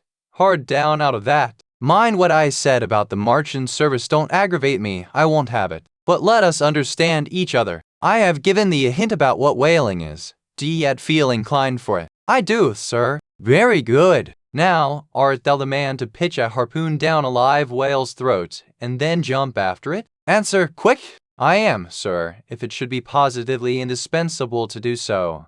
Not to be got rid of, that is, which I don't take to be the fact." "Good again! Now then, thou not only wantest to go a-whaling, to find out by experience what whaling is, but ye also want to go in order to see the world. Was not that what ye said?" "I thought so." "Well then, just step forward there, and take a peep over the weather bow, and then back to me and tell me what ye see there." For a moment I stood a little puzzled by this curious request, not knowing exactly how to take it, whether humorously or in earnest. But concentrating all his crow's feet into one scowl, Captain Peleg started me on the errand. Going forward and glancing over the weather bow, I perceived that the ship, swinging to her anchor with the flood tide, was now obliquely pointing toward the open ocean. The prospect was unlimited, but exceedingly monotonous and forbidding. Not the slightest variety that I could see. "Well, what's the report?" said Peleg when I came back. "What did ye see?" "Not much," I replied. "Nothing but water. Considerable horizon though, and there's a squall coming up, I think."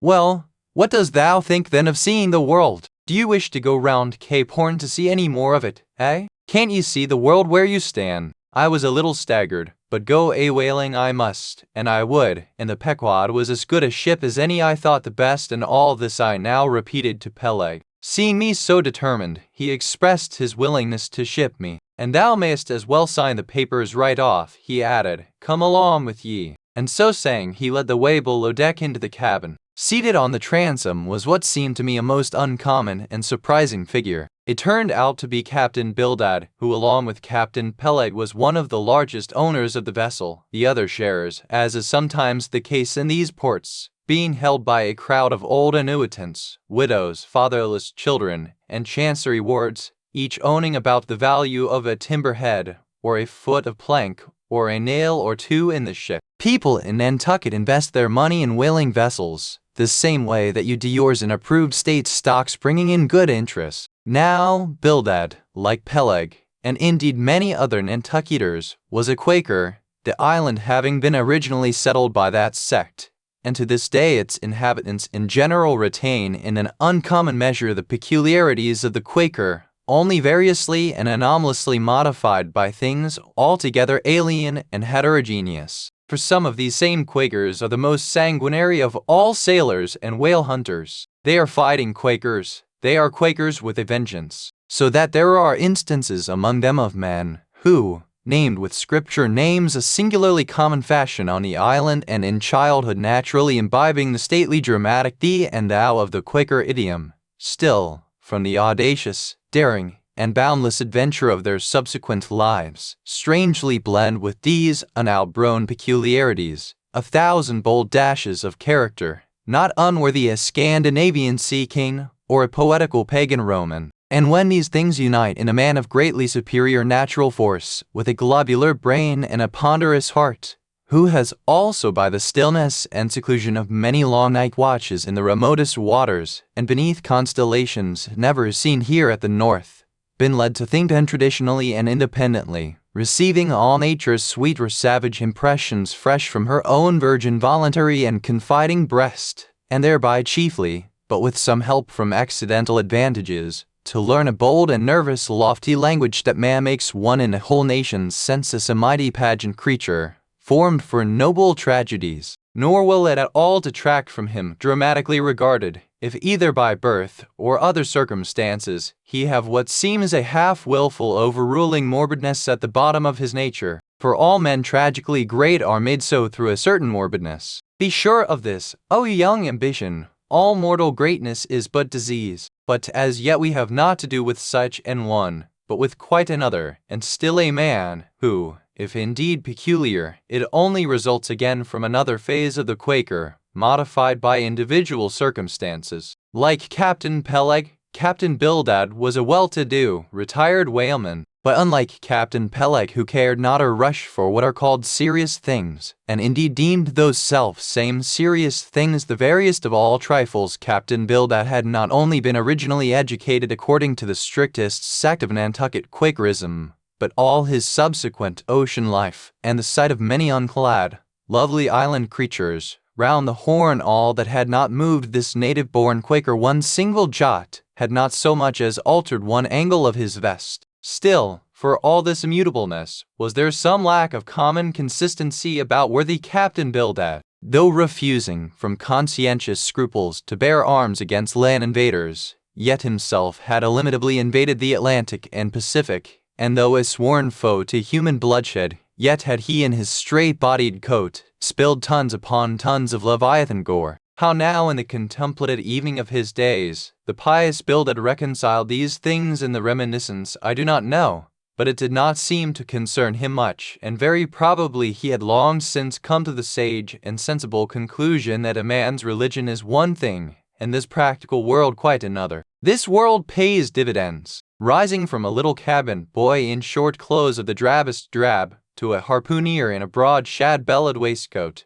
from that becoming bow-header, chief mate, and captain, and finally a ship owner, Bildad, as I hinted before, had concluded his adventurous career by wholly retiring from active life at the goodly age of 60 and dedicating his remaining days to the quiet receiving of his well-earned income. Now Bildad, I am sorry to say, had the reputation of being an incorrigible old hunks and in his seagoing gaze a bitter, hard taskmaster. They told me in Nantucket, though it certainly seems a curious story, that when he sailed the old Cattegat whaleman, his crew, upon arriving home, were mostly all carried ashore to the hospital, sore exhausted and worn out. For a pious man, especially for a Quaker, he was certainly rather hard-hearted, to say the least. He never used to swear, though, at his men, they said, but somehow he got an inordinate quantity of cruel, unmitigated hard work out of them. When Bildad was a chief mate, to have his drab-colored eye intently looking at you made you feel completely nervous, till you could clutch something, a hammer or a marling spike,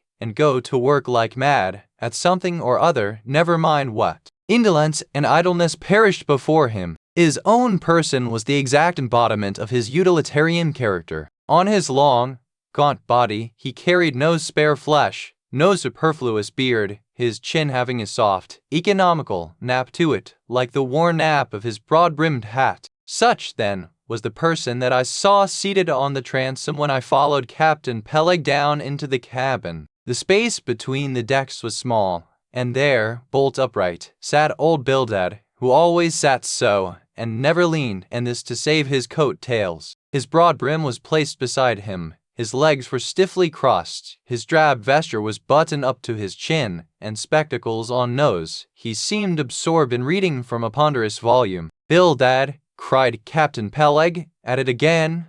"Bildad, eh? Ye have been studying those scriptures, now, for the last 30 years, to my certain knowledge. How far ye got, Bildad?" As if long habituated to such profane talk from his old shipmate, Bildad, without noticing his present irreverence, quietly looked up, and seeing me, glanced again inquiringly towards Peleg. "He says he's our man, Bildad," said Peleg. "He wants to ship." "Thee," said Bildad, in a hollow tone, and turning round to me. "I dost," said I unconsciously, he was so intense a Quaker. "What do you think of him, Bildad?" said Peleg. "He'll do," said Bildad, eyeing me, and then went on spelling away at his book in a mumbling tone quite audible. I thought him the queerest old Quaker I ever saw, especially as Peleg, his friend and old shipmate, seemed such a blusterer. But I said nothing, only looking round me sharply. Peleg now threw open a chest, and drawing forth the ship's articles, placed pen and ink before him, and seated himself at a little table.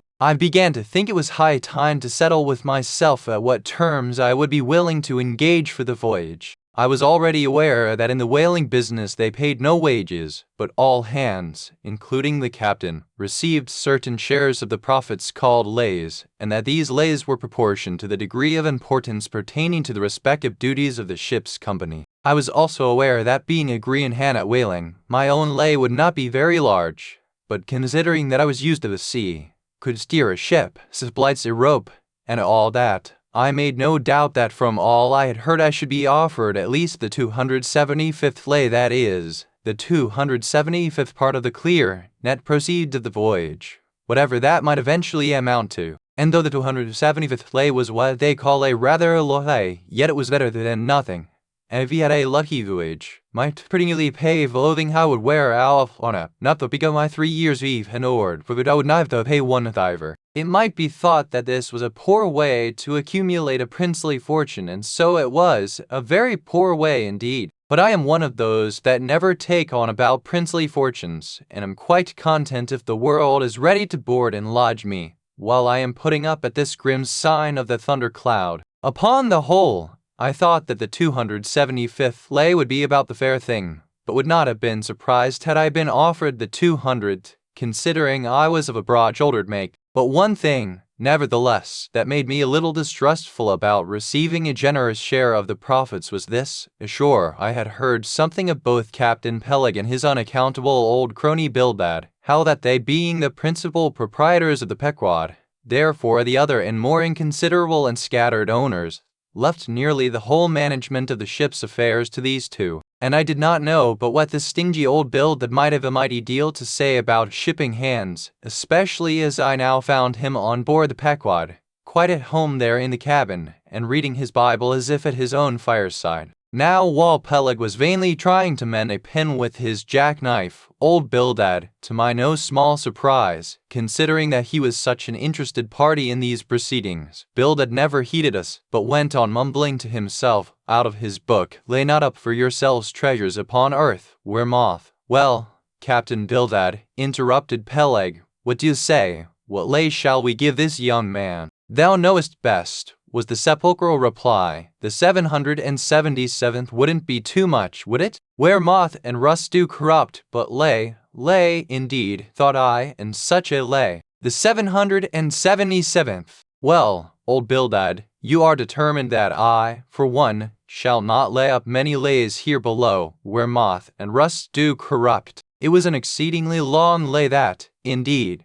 and though from the magnitude of the figure it might at first deceive a landsman, yet the slightest consideration will show that though 777 is a pretty large number, yet, when you come to make a tenth of it, you will then see, I say, that the 777th part of a farthing is a good deal less than 777 gold doubloons, and so I thought at the time. "Why, blast your eyes, Bildad," cried Peleg, "thou dost not want to swindle this young man. He must have more than that." 777th, again said Bildad, without lifting his eyes, and then went on mumbling, "For where your treasure is, there will your heart be also." "I am going to put him down for the 300th, said Peleg. "Do ye hear that, Bildad? The 300th lay, I say." Bildad laid down his book, and turning solemnly toward him said, "Captain Peleg, thou hast a generous heart, but thou must consider the duty thou owest to the other owners of this ship, widows and orphans, many of them, and that if we too abundantly reward the labors of this young man,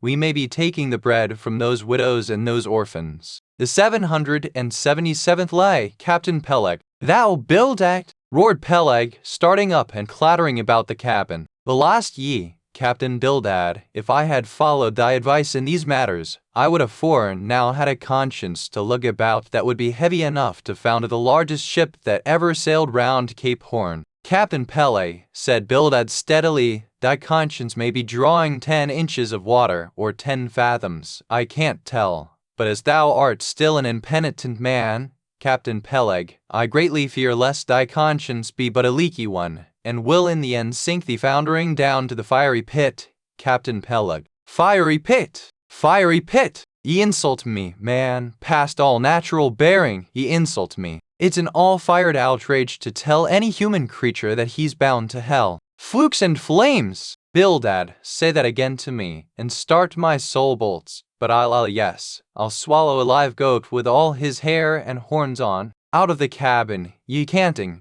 drab-colored son of a wooden gun, a straight wake with ye." As he thundered out this he made a rush at Bildad, but with a marvelous oblique sliding celerity, Bildad for that time eluded him. Alarmed at this terrible outburst between the two principal and responsible owners of the ship, and feeling half in mind to give up all idea of sailing in a vessel so questionably owned and temporarily commanded, I stepped aside from the door to give egress to Bildad, who, I made no doubt, was all eagerness to vanish from before the awakened wrath of Peleg. But to my astonishment, he sat down again on the transom very quietly, and seemed to have not the slightest intention of withdrawing. He seemed quite used to impenitent Peleg and his ways. As for Peleg, after letting off his rage as he had, there seemed no more left in him, and he, too, sat down like a lamb, though he twitched a little as if still nervously agitated.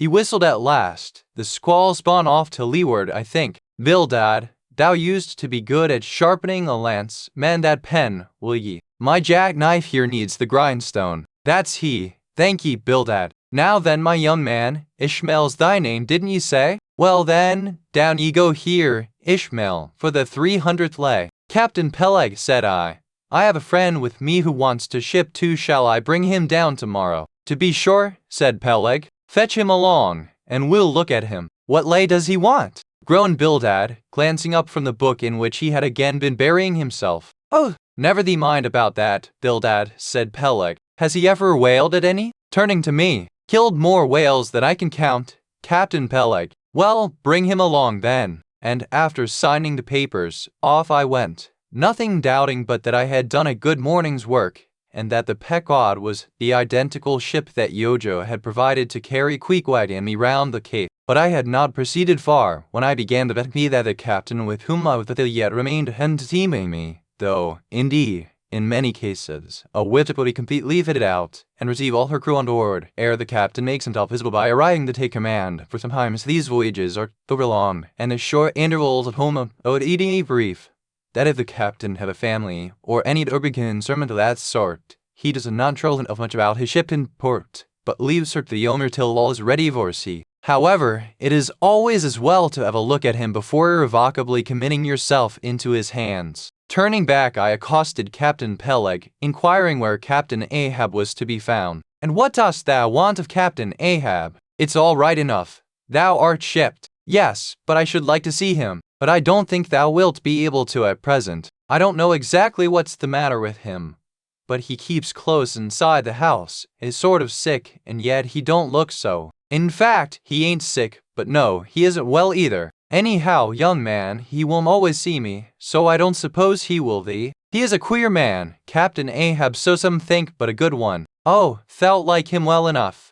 No fear, no fear. He's a grand, ungodly, godlike man, Captain Ahab. Doesn't speak much, but when he does speak, then you may well listen. Mark ye, be forewarned, Ahab's above the common. Ahab's been in colleges, as well as among the cannibals, been used to deeper wonders than the waves, fixed his fiery lance in mightier, stranger foes than whales. His lance? Aye, the keenest and the surest that out of all our isle. He ain't Captain Bildad, no, and he ain't Captain Peleg, he's Ahab boy, and Ahab of old, thou knowest, was a crowned king, and a very vile one. When that wicked king was slain, the dogs, did they not lick his blood? Come hither to me, hither, hither, said Peleg, with a significance in his eye that almost startled me. Look ye, lad, never say that on board the Pequod. Never say it anywhere. Captain Ahab did not name himself. 'Twas a foolish, ignorant whim of his crazy, widowed mother, who died when he was only a 12-month old. And yet the old squaw Tistig, at Gayhead, said that the name would somehow prove prophetic, and perhaps other fools like her may tell thee the same. I wish to warn thee, it's a lie. I know Captain Ahab well. I've sailed with him as mate years ago. I know what he is, a good man, not a pious good man like Bildad, but a swearing good man, something like me, only there's a good deal more of him. Aye, I know that he was never very jolly, and I know that on the passage home he was a little out of his mind for a spell, but it was the sharp-shooting pains in his bleeding stump that brought that about, as any one might see. I know, too, that ever since he lost his leg last voyage by that accursed whale, he's been a kind of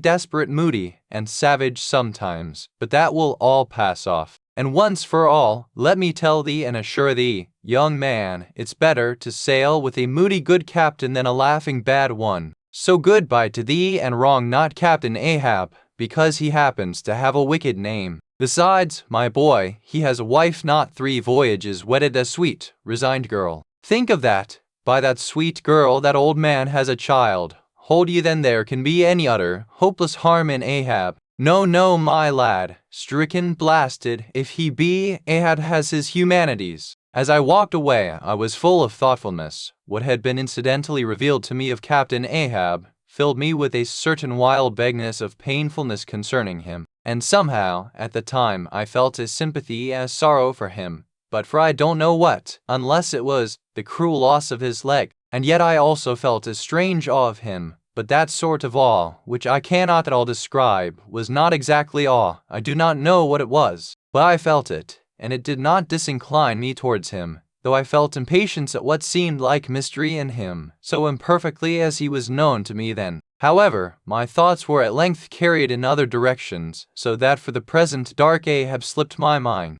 Chapter 17. The Ramadan. As Queequeg's Ramadan, or fasting and humiliation, was to continue all day, I did not choose to disturb him till toward nightfall, for I cherished the greatest respect towards everybody's religious obligations, never mind how comical, and could not find it in my heart to undervalue even a congregation of ants worshipping a toadstool, or those other creatures in certain parts of our earth, who with a degree of footmanism quite unprecedented in other planets, bowed down before the torso of a deceased landed proprietor merely on account of the inordinate possessions yet owned and rented in his name. I say, we good Presbyterian Christians should be charitable in these things, and not fancy ourselves so vastly superior to other mortals, pagans and what not, because of their half-crazy conceits on these subjects. There was Queequeg, now, certainly entertaining the most absurd notions about Yojo and his Ramadan, but what of that? Queequeg thought he knew what he was about, I suppose. He seemed to be content, and there let him rest. All our arguing with him would not avail. Let him be, I say, and heaven have mercy on us all Presbyterians and pagans alike, for we are all somehow dreadfully cracked about the head, and sadly need mending. Toward evening, when I felt assured that all his performances and rituals must be over, I went up to his room and knocked at the door, but no answer.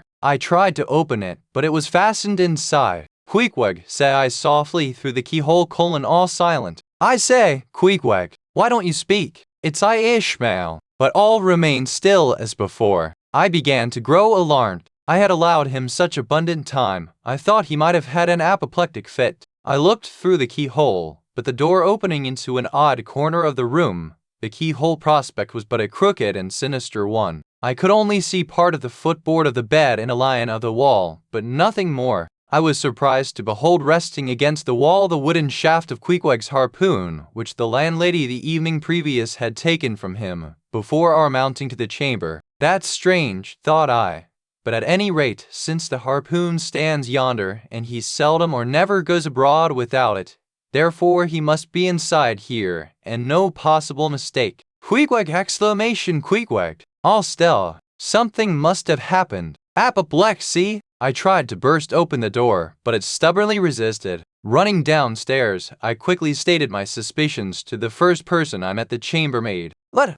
She cried. I thought something must be the matter. I went to make the bed after breakfast, and the door was locked, and not a mouse to be heard, and it's been just so silent ever since. But I thought, maybe, you had both gone off and locked your baggage in for safekeeping.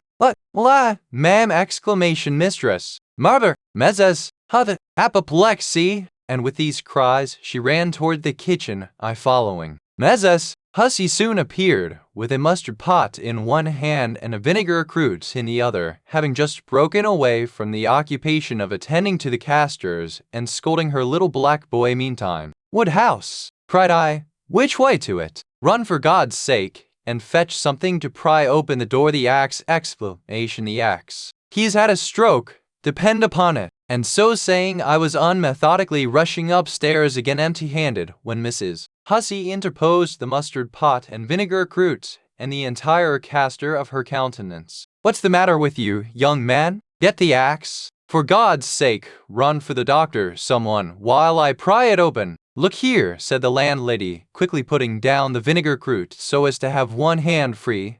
Look here. Are you talking about prying open any of my doors? And with that she seized my arm. What's the matter with you? What's the matter with you, shipmate? In as calm, but rapid a manner as possible, I gave her to understand the whole case. Unconsciously clapping the vinegar crute to one side of her nose, she ruminated for an instant, then exclaimed, No, I haven't seen it since I put it there. Running to a little closet under the landing of the stairs, she glanced in, and returning, told me that Queequeg's harpoon was missing. He's killed himself, she cried. It's unfortunate Stig's done over again. There goes another counterpane. God pity his poor mother! Exclamation! It will be the ruin of my house. Has the poor lad a sister? Where's that girl there? Betty, go to Snarls the painter, and tell him to paint me a sign, with no suicides permitted here, and no smoking in the parlor. Might as well kill both birds at once. Hell, the Lord be merciful to his ghost. What's that noise there? You young man of ass there! And running up after me, she caught me as I was again trying to force open the door. I don't allow it. I won't have my premises spoiled. Go for the locksmith. There's one about a mile from here. But avast! Putting her hand in her side pocket, here's a key that'll fit, I guess. Let's see. And with that, she turned it in the lock. But alas, Queequeg's supplemental bolt remained unwithdrawn within. have to burst it open," said I, and was running down the entry a little for a good start, when the landlady caught at me, again vowing I should not break down her premises. But I tore from her, and with a sudden bodily rush dashed myself full against the mark. With a prodigious noise the door flew open, and the knob slanting against the wall sent the plaster to the ceiling, and there, good heavens, there sat Queequeg, altogether cool and self-collected, right in the middle of the room, squatting on his hands and holding Yojo on top of his head. He looked neither one way nor the other way, but sat like a carved image with scarce a sign of active life. "Queequeg," said I, going up to him, "Queequeg,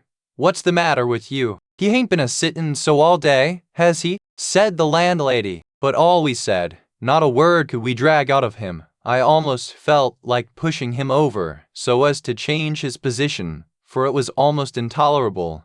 It seemed so painfully and unnaturally constrained, especially as in all probability he had been sitting so for upwards of 8 or 10 hours, going too without his regular meals. "Mezes, hussy," said I, "he's alive at all events. So leave us, if you please, and I will see to this strange affair myself." Closing the door upon the landlady, I endeavored to prevail upon Queequeg to take a chair, but in vain. There he sat, and all he could do for all my polite arts and blandishments, he would not move a peg, nor say a single word, nor even look at me, nor notice my presence in the slightest way. I wonder, thought I, if this can possibly be a part of his Ramadan. Do they fast on their hams that way in his native island? It must be so. Yes, it's part of his creed, I suppose. Well, then, let him rest. He'll get up sooner or later, no doubt. It can't last forever, thank God, and his Ramadan only comes once a year, and I don't believe it's very punctual then. I went down to supper.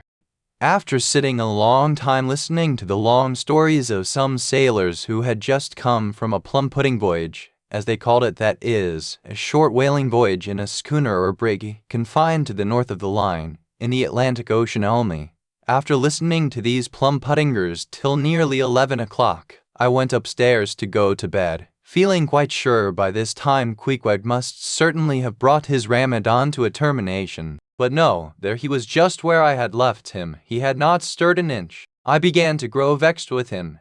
It seemed so downright senseless and insane to be sitting there all day and half the night on his hams in a cold room, holding a piece of wood on his head. For heaven's sake, Queequeg, get up and shake yourself. Get up and have some supper. You'll starve, you'll kill yourself, Queequeg. But not a word did he reply. Despairing of him, therefore, I determined to go to bed and to sleep, and no doubt, before a great while, he would follow me. But previous to turning in, I took my heavy bearskin jacket and threw it over him, as it promised to be a very cold night, and he had nothing but his ordinary round jacket on. For some time, do all I would, I could not get into the faintest doze. I had blown out the candle, and the mere thought of Queequeg not 4 feet off sitting there in that uneasy position, stark alone in the cold and dark, this made me really wretched. Think of it, sleeping all night in the same room with a wide-awake pagan on his hams in this dreary, unaccountable Ramadan. But somehow I dropped off at last, and knew nothing more till break of day, when, looking over the bedside,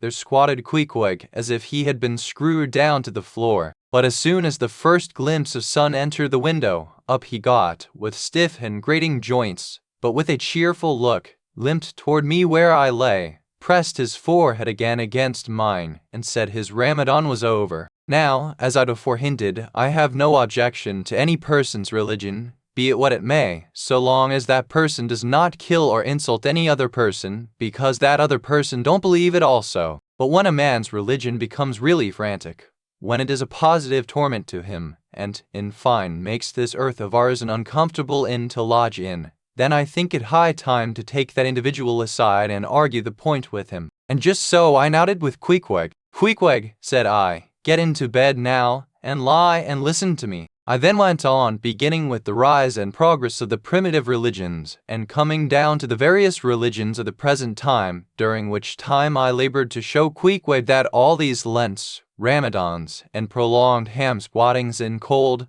cheerless rooms were stark nonsense, bad for the health, useless for the soul, opposed, in short, to the obvious laws of hygiene and common sense. I told him, too, that he being in other things such an extremely sensible and sagacious savage, it pained me, very badly pained me, to see him now so deplorably foolish about this ridiculous Ramadan of his. Besides, argued I, fasting makes the body cave in, hence the spirit caves in, and all thoughts born of a fast must necessarily be half-starved. This is the reason why most dyspeptic religionists cherish such melancholy notions about their hereafters. In one word, Queequeg, said I, rather digressively, hell is an idea first born on an undigested apple dumpling, and since then perpetuated through the hereditary dyspepsias nurtured by Ramadans. I then asked Queequeg whether he himself was ever troubled with dyspepsia, expressing the idea very plainly so that he could take it in. He said no, only upon one memorable occasion. It was after a great feast given by his father the king, on the gaining of a great battle wherein 50 of the enemy had been killed by about 2 o'clock in the afternoon, and all cooked and eaten that very evening. No more, Queequeg, said I, shuddering, that will do,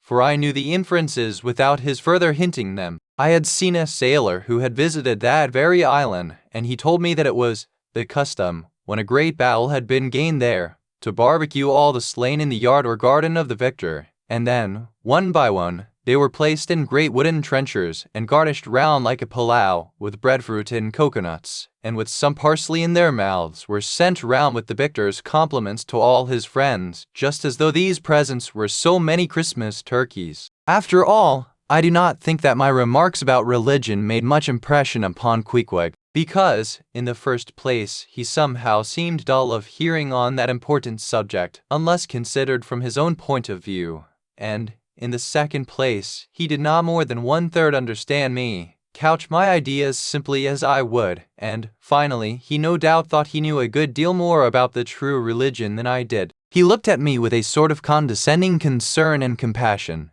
as though he thought it a great pity that such a sensible young man should be so hopelessly lost to evangelical pagan piety. At last we rose and dressed, and Queequeg, taking a prodigiously hearty breakfast of chowders of all sorts, so that the landlady should not make much profit by reason of his Ramadan, we sallied out to board the Pequod, sauntering along and picking our teeth with halibut bones. Chapter 18. His Mark. As we were walking down the end of the wharf toward the ship, Queequeg carrying his harpoon, Captain Peleg in his gruff voice loudly hailed us from his wigwam, saying he had not suspected my friend was a cannibal, and furthermore announcing that he let no cannibals on board that craft, unless they previously produced their papers. What do you mean by that, Captain Peleg? Said I, now jumping on the bulwarks, and leaving my comrade standing on the wharf. I mean, he replied, he must show his papers. Yes, said Captain Bildad in his hollow voice, sticking his head from behind Peleg's out of the wigwam. He must show that he's converted. Son of darkness, he added, turning to Queequeg, art thou at present in communion with any Christian church? Why, said I, he is a member of the First Congregational Church. Here be it said, that many tattooed savages sailing in Nantucket ships at last come to be converted into the churches. First Congregational Church, cried Bildad, what? That worships in Deacon Deuteronomy Coleman's meeting house? And so saying, taking out his spectacles, he rubbed them with his great yellow bandana handkerchief, and putting them on very carefully, came out of the wigwam, and leaning stiffly over the bulwarks, took a good long look at Queequeg. How long hath he been a member? He then said, turning to me, not very long, I rather guess, young man. No, said Peleg, and he hasn't been baptized right either, or it would have washed some of that devil's blue off his face. Do tell, now, cried Bildad, is this Philistine a regular member of Deacon Deuteronomy's meeting? I never saw him going there, and I pass it every Lord's Day. I don't know anything about Deacon Deuteronomy or his meeting, said I. All I know is that Queequeg here is a born member of the First Congregational Church. He is a deacon himself, Queequeg is. Young man, said Bildad sternly, thou art skylarking with me, explain thyself, thou young Hittite. What church dost thee mean? Answer me. Finding myself thus hard pushed, I replied, I mean, sir, the same ancient Catholic church to which you and I, and Captain Peleg there, and Queequeg here, and all of us, and every mother's son and soul of us belong, the great and everlasting first congregation of this whole worshipping world. We all belong to that. Only some of us cherish some queer crotchets no ways touching the grand belief in that we all join hands. Splice, thou meanst splice hands, cried Peleg, drawing nearer. Young man, you'd better ship for a missionary instead of a foremast hand. I never heard a better sermon. Deacon Deuteronomy, why Father Maple himself couldn't beat it, and he's reckoned something.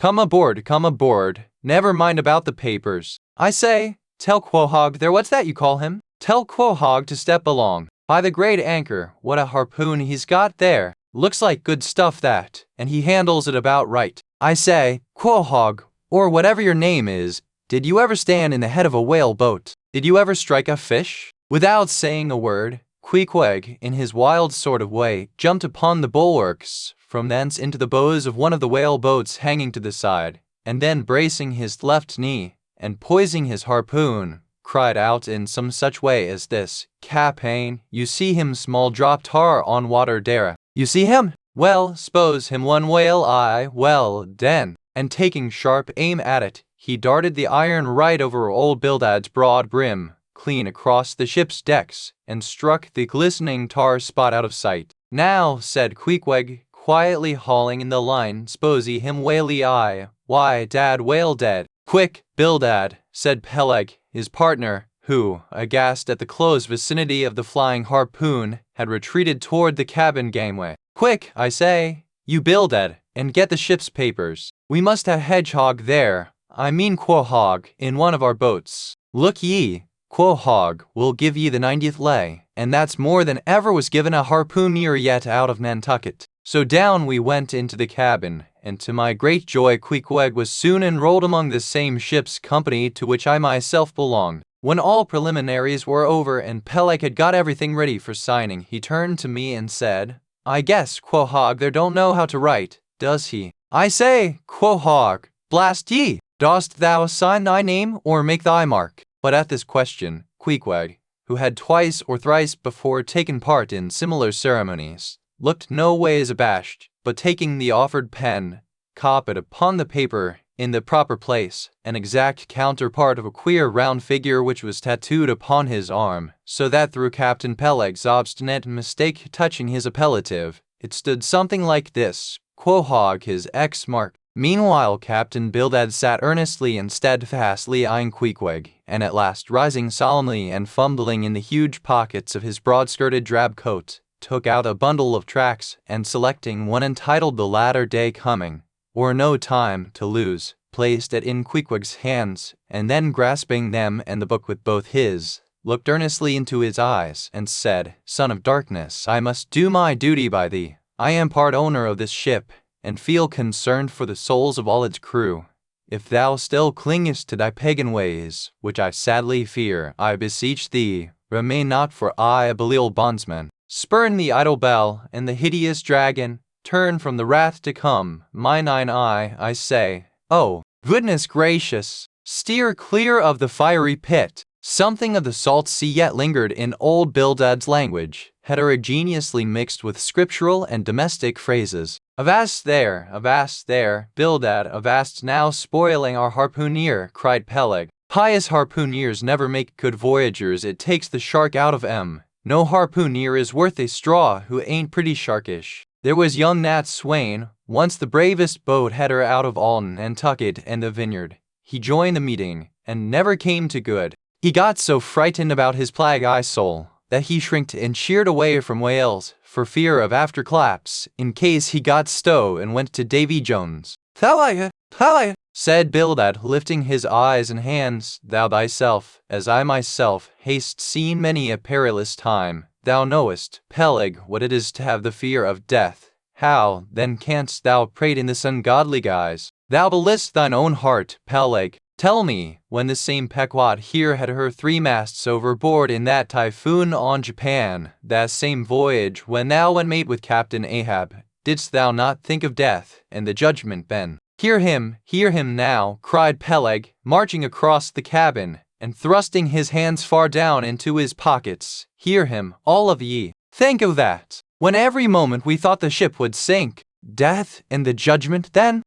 with all three masts making such an everlasting thundering against the side, and every sea breaking over us, fore and aft. Think of death and the judgment then? No time to think about death then. Life was what Captain Ahab and I was thinking of, and how to save all hands, how to rig jury masts, how to get into the nearest port. That was what I was thinking of. Bildad said no more, but buttoning up his coat, stalked on deck, where we followed him. There he stood, very quietly overlooking some sailmakers who were mending a topsail in the waist. Now and then he stooped to pick up a patch, or save an end of tarred twine, which otherwise might have been wasted. Chapter 19. The Prophet. Shipmates, have ye shipped in that ship? Queequeg and I had just left the Pequod, and were sauntering away from the water, for the moment each occupied with his own thoughts, when the above words were put to us by a stranger, who, pausing before us, leveled his massive forefinger at the vessel in question. He was but shabbily apparelled in faded jacket and patched trousers, a rag of a black handkerchief investing his neck.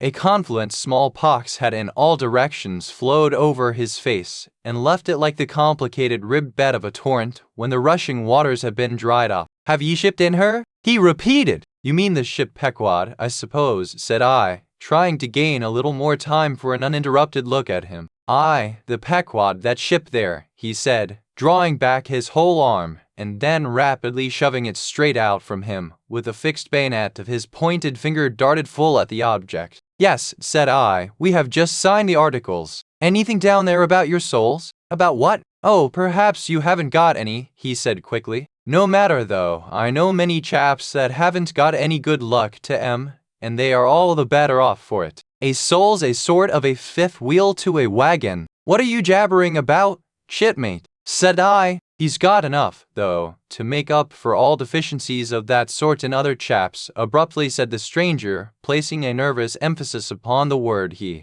Queequeg, said I, let's go. This fellow has broken loose from somewhere. He's talking about something and somebody we don't know. Stop it, cried the stranger. Ye said true ye haven't seen Old Thunder yet, have ye? Who's Old Thunder? Said I, again riveted with the insane earnestness of his manner. Captain Ahab. What? The captain of our ship, the Pequod? Aye, among some of us old sailor chaps, he goes by that name. Ye haven't seen him yet, have ye? No, we haven't. He's sick, they say, but is getting better, and will be all right again before long. All right again before long, laughed the stranger, with a solemnly derisive sort of laugh. Look ye, when Captain Ahab is all right, then this left arm of mine will be all right, not before. What do you know about him? What did they tell you about him? Say that. They didn't tell much of anything about him, only I've heard that he's a good whale hunter and a good captain to his crew. That's true, yes, both true enough. But you must jump when he gives an order. Step and growl and go, that's the word with Captain Ahab. But nothing about that thing that happened to him off Cape Horn long ago, when he lay like dead for 3 days and nights. Nothing about that deadly scrimmage with the Spaniard afore the altar in Sant. Heard nothing about that. Nothing about the silver calabash he spat into, and nothing about his losing his leg last voyage, according to the prophecy. Didn't ye hear a word about them matters and something more, No, I don't think ye did. How could ye? Who knows it? Not all Nantucket, I guess. But howsoever, mayhap ye have heard tell about the leg, and how he lost it. Aye, ye have heard of that, I dare say. Oh yes, that every one knows a'most. I mean, they know he's only one leg, and that a Parmacetti took the other off. My friend, say I, what all this gibberish of yours is about, I don't know, and I don't much care, for it seems to me that you must be a little damaged in the head. But if you are speaking of Captain Ahab, of that ship there, the Pequod, then let me tell you that I know all about the loss of his leg. All about it? Sure you doll? Pretty sure. With finger pointed and eye leveled at the Pequod, the beggar-like stranger stood a moment as if in a troubled reverie, then starting a little turned and said, Ye have shipped, have ye? Names down on the papers? Well, what's signed is signed, and what's to be will be, and then again, perhaps it won't be after all. Anyhow, it's all fixed and arranged already, and some sailors or other must go with him, I suppose, as well these as any other men, God pity 'em. Morning to ye, shipmates, morning. The ineffable heavens bless ye. I'm sorry I stopped ye. Look here, friend, said I, if you have anything important to tell us, out with it. But if you are only trying to bamboozle us, you are mistaken in your game, that's all I have to say. And it's said very well, and I like to hear a chap talk up that way. You're just the man for him, the likes of ye. Morning to ye, shipmates, morning. Oh, when ye get there, tell 'em I've concluded not to make one of 'em. Ah, my dear fellow, you can't fool us that way, you can't fool us. It is the easiest thing in the world for a man to look as if he had a great secret in him. Morning to ye, shipmates, morning. Morning it is, said I. Come along, Queequeg, let's leave this crazy man. But stop, tell me your name, will you? Elijah. Elijah, thought I, and we walked away, both commenting, after each other's fashion, upon this ragged old sailor, and agreed that he was nothing but a humbug, trying to be a bugbear. But we had not gone perhaps above 100 yards when, chancing to turn a corner, and looking back as I did so, who should be seen but Elijah following us, though at a distance. Somehow, the sight of him struck me so, that I said nothing to Queequeg of his being behind, but passed on with my comrade, anxious to see whether the stranger would turn the same corner that we did. He did, and then it seemed to me that he was dogging us, but with what intent I could not for the life of me imagine. This circumstance, coupled with his ambiguous, half-hinting, half-revealing, shrouded sort of talk, now begat in me all kinds of vague wonderments and half-apprehensions, and all connected with the Pequod, and Captain Ahab, and the leg he had lost, and the Cape Horn fit, and the silver calabash, and what Captain Peleg had said of him when I left the ship the day previous, and the prediction of the Squatistig, and the voyage we had bound ourselves to sail, and 100 other shadowy things. I was resolved to satisfy myself whether this ragged Elijah was really dogging us or not, and with that intent crossed the way with Queequeg, and on that side of it retraced our steps. But Elijah passed on, without seeming to notice us. This relieved me, and once more, and finally, as it seemed to me, I pronounced him in my heart a humbug. Chapter 20. All astir. A day or two passed, and there was great activity aboard the Pequod. Not only were the old sails being mended, but new sails were coming on board, and bolts of canvas and coils of rigging. In short, everything to token that the ship's preparations were hurrying to a close. Captain Peleg seldom or never went ashore, but sat in his wigwam keeping a sharp lookout upon the hands. Bill that did all the purchasing and providing at the stores, and the men employed in the hold and on the rigging were working till long after nightfall. On the day following Queequeg signing the articles, word was given at all the inns where the ship's company were stopping that their chests must be on board before night, for there was no telling how soon the vessel might be sailing. So Queequeg and I got down our traps, resolving, however, to sleep ashore till the last. But it seems they always give very long notice in these cases, and the ship did not sail for several days. But no wonder, there was a good deal to be done, and there is no telling how many things to be thought of before the Pequod was fully equipped. Everyone knows what a multitude of things beds,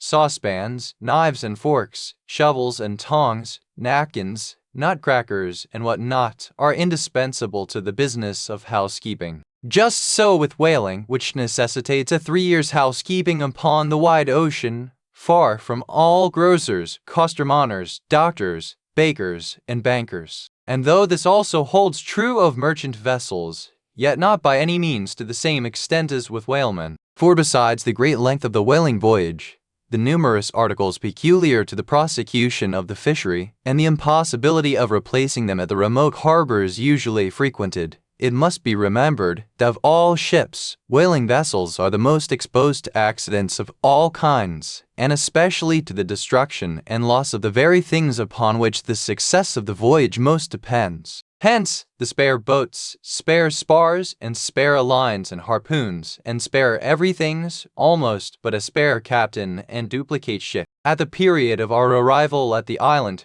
the heaviest storage of the Pequod had been almost completed, comprising her beef, bread, water, fuel, and iron hoops and staves. But, as before hinted, for some time there was a continual fetching and carrying on board of divers odds and ends of things, both large and small. Chief among those who did this fetching and carrying was Captain Bildad's sister, a lean old lady of a most determined and indefatigable spirit, but withal very kind-hearted, who seemed resolved that, if she could help it, nothing should be found wanting in the Pequod, after once fairly getting to sea. At one time she would come on board with a jar of pickles for the steward's pantry, another time with a bunch of quills for the chief mate's desk where he kept his log, a third time with a roll of flannel for the small of someone's rheumatic back. Never did any woman better deserve her name, which was Charity, Aunt Charity, as everybody called her. And like a sister of Charity did this charitable Aunt Charity bustle about hither and thither, ready to turn her hand and heart to anything that promised to yield safety, comfort, and consolation to all on board a ship in which her beloved brother Bildad was concerned, and in which she herself owned a score or two of well-saved dollars. But it was startling to see this excellent-hearted quackeress coming on board, as she did the last day, with a long oil ladle in one hand, and a still longer whaling lance in the other. Nor was Bildad himself, nor Captain Peleg at all backward. As for Bildad, he carried about with him a long list of the articles needed, and at every fresh arrival, down went his mark opposite that article upon the paper. Every once in a while Peleg came hobbling out of his whalebone den, roaring at the men down the hatchways,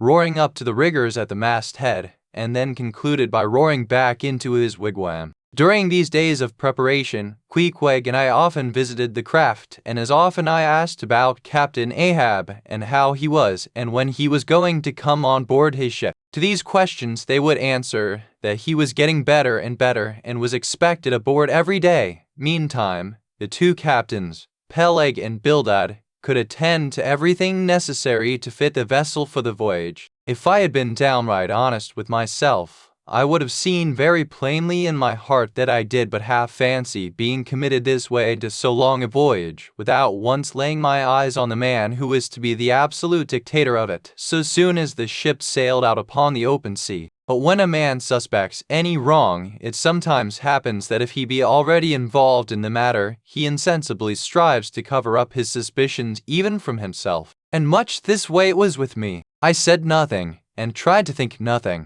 At last it was given out that some time next day the ship would certainly sail. So next morning, Queequeg and I took a very early start.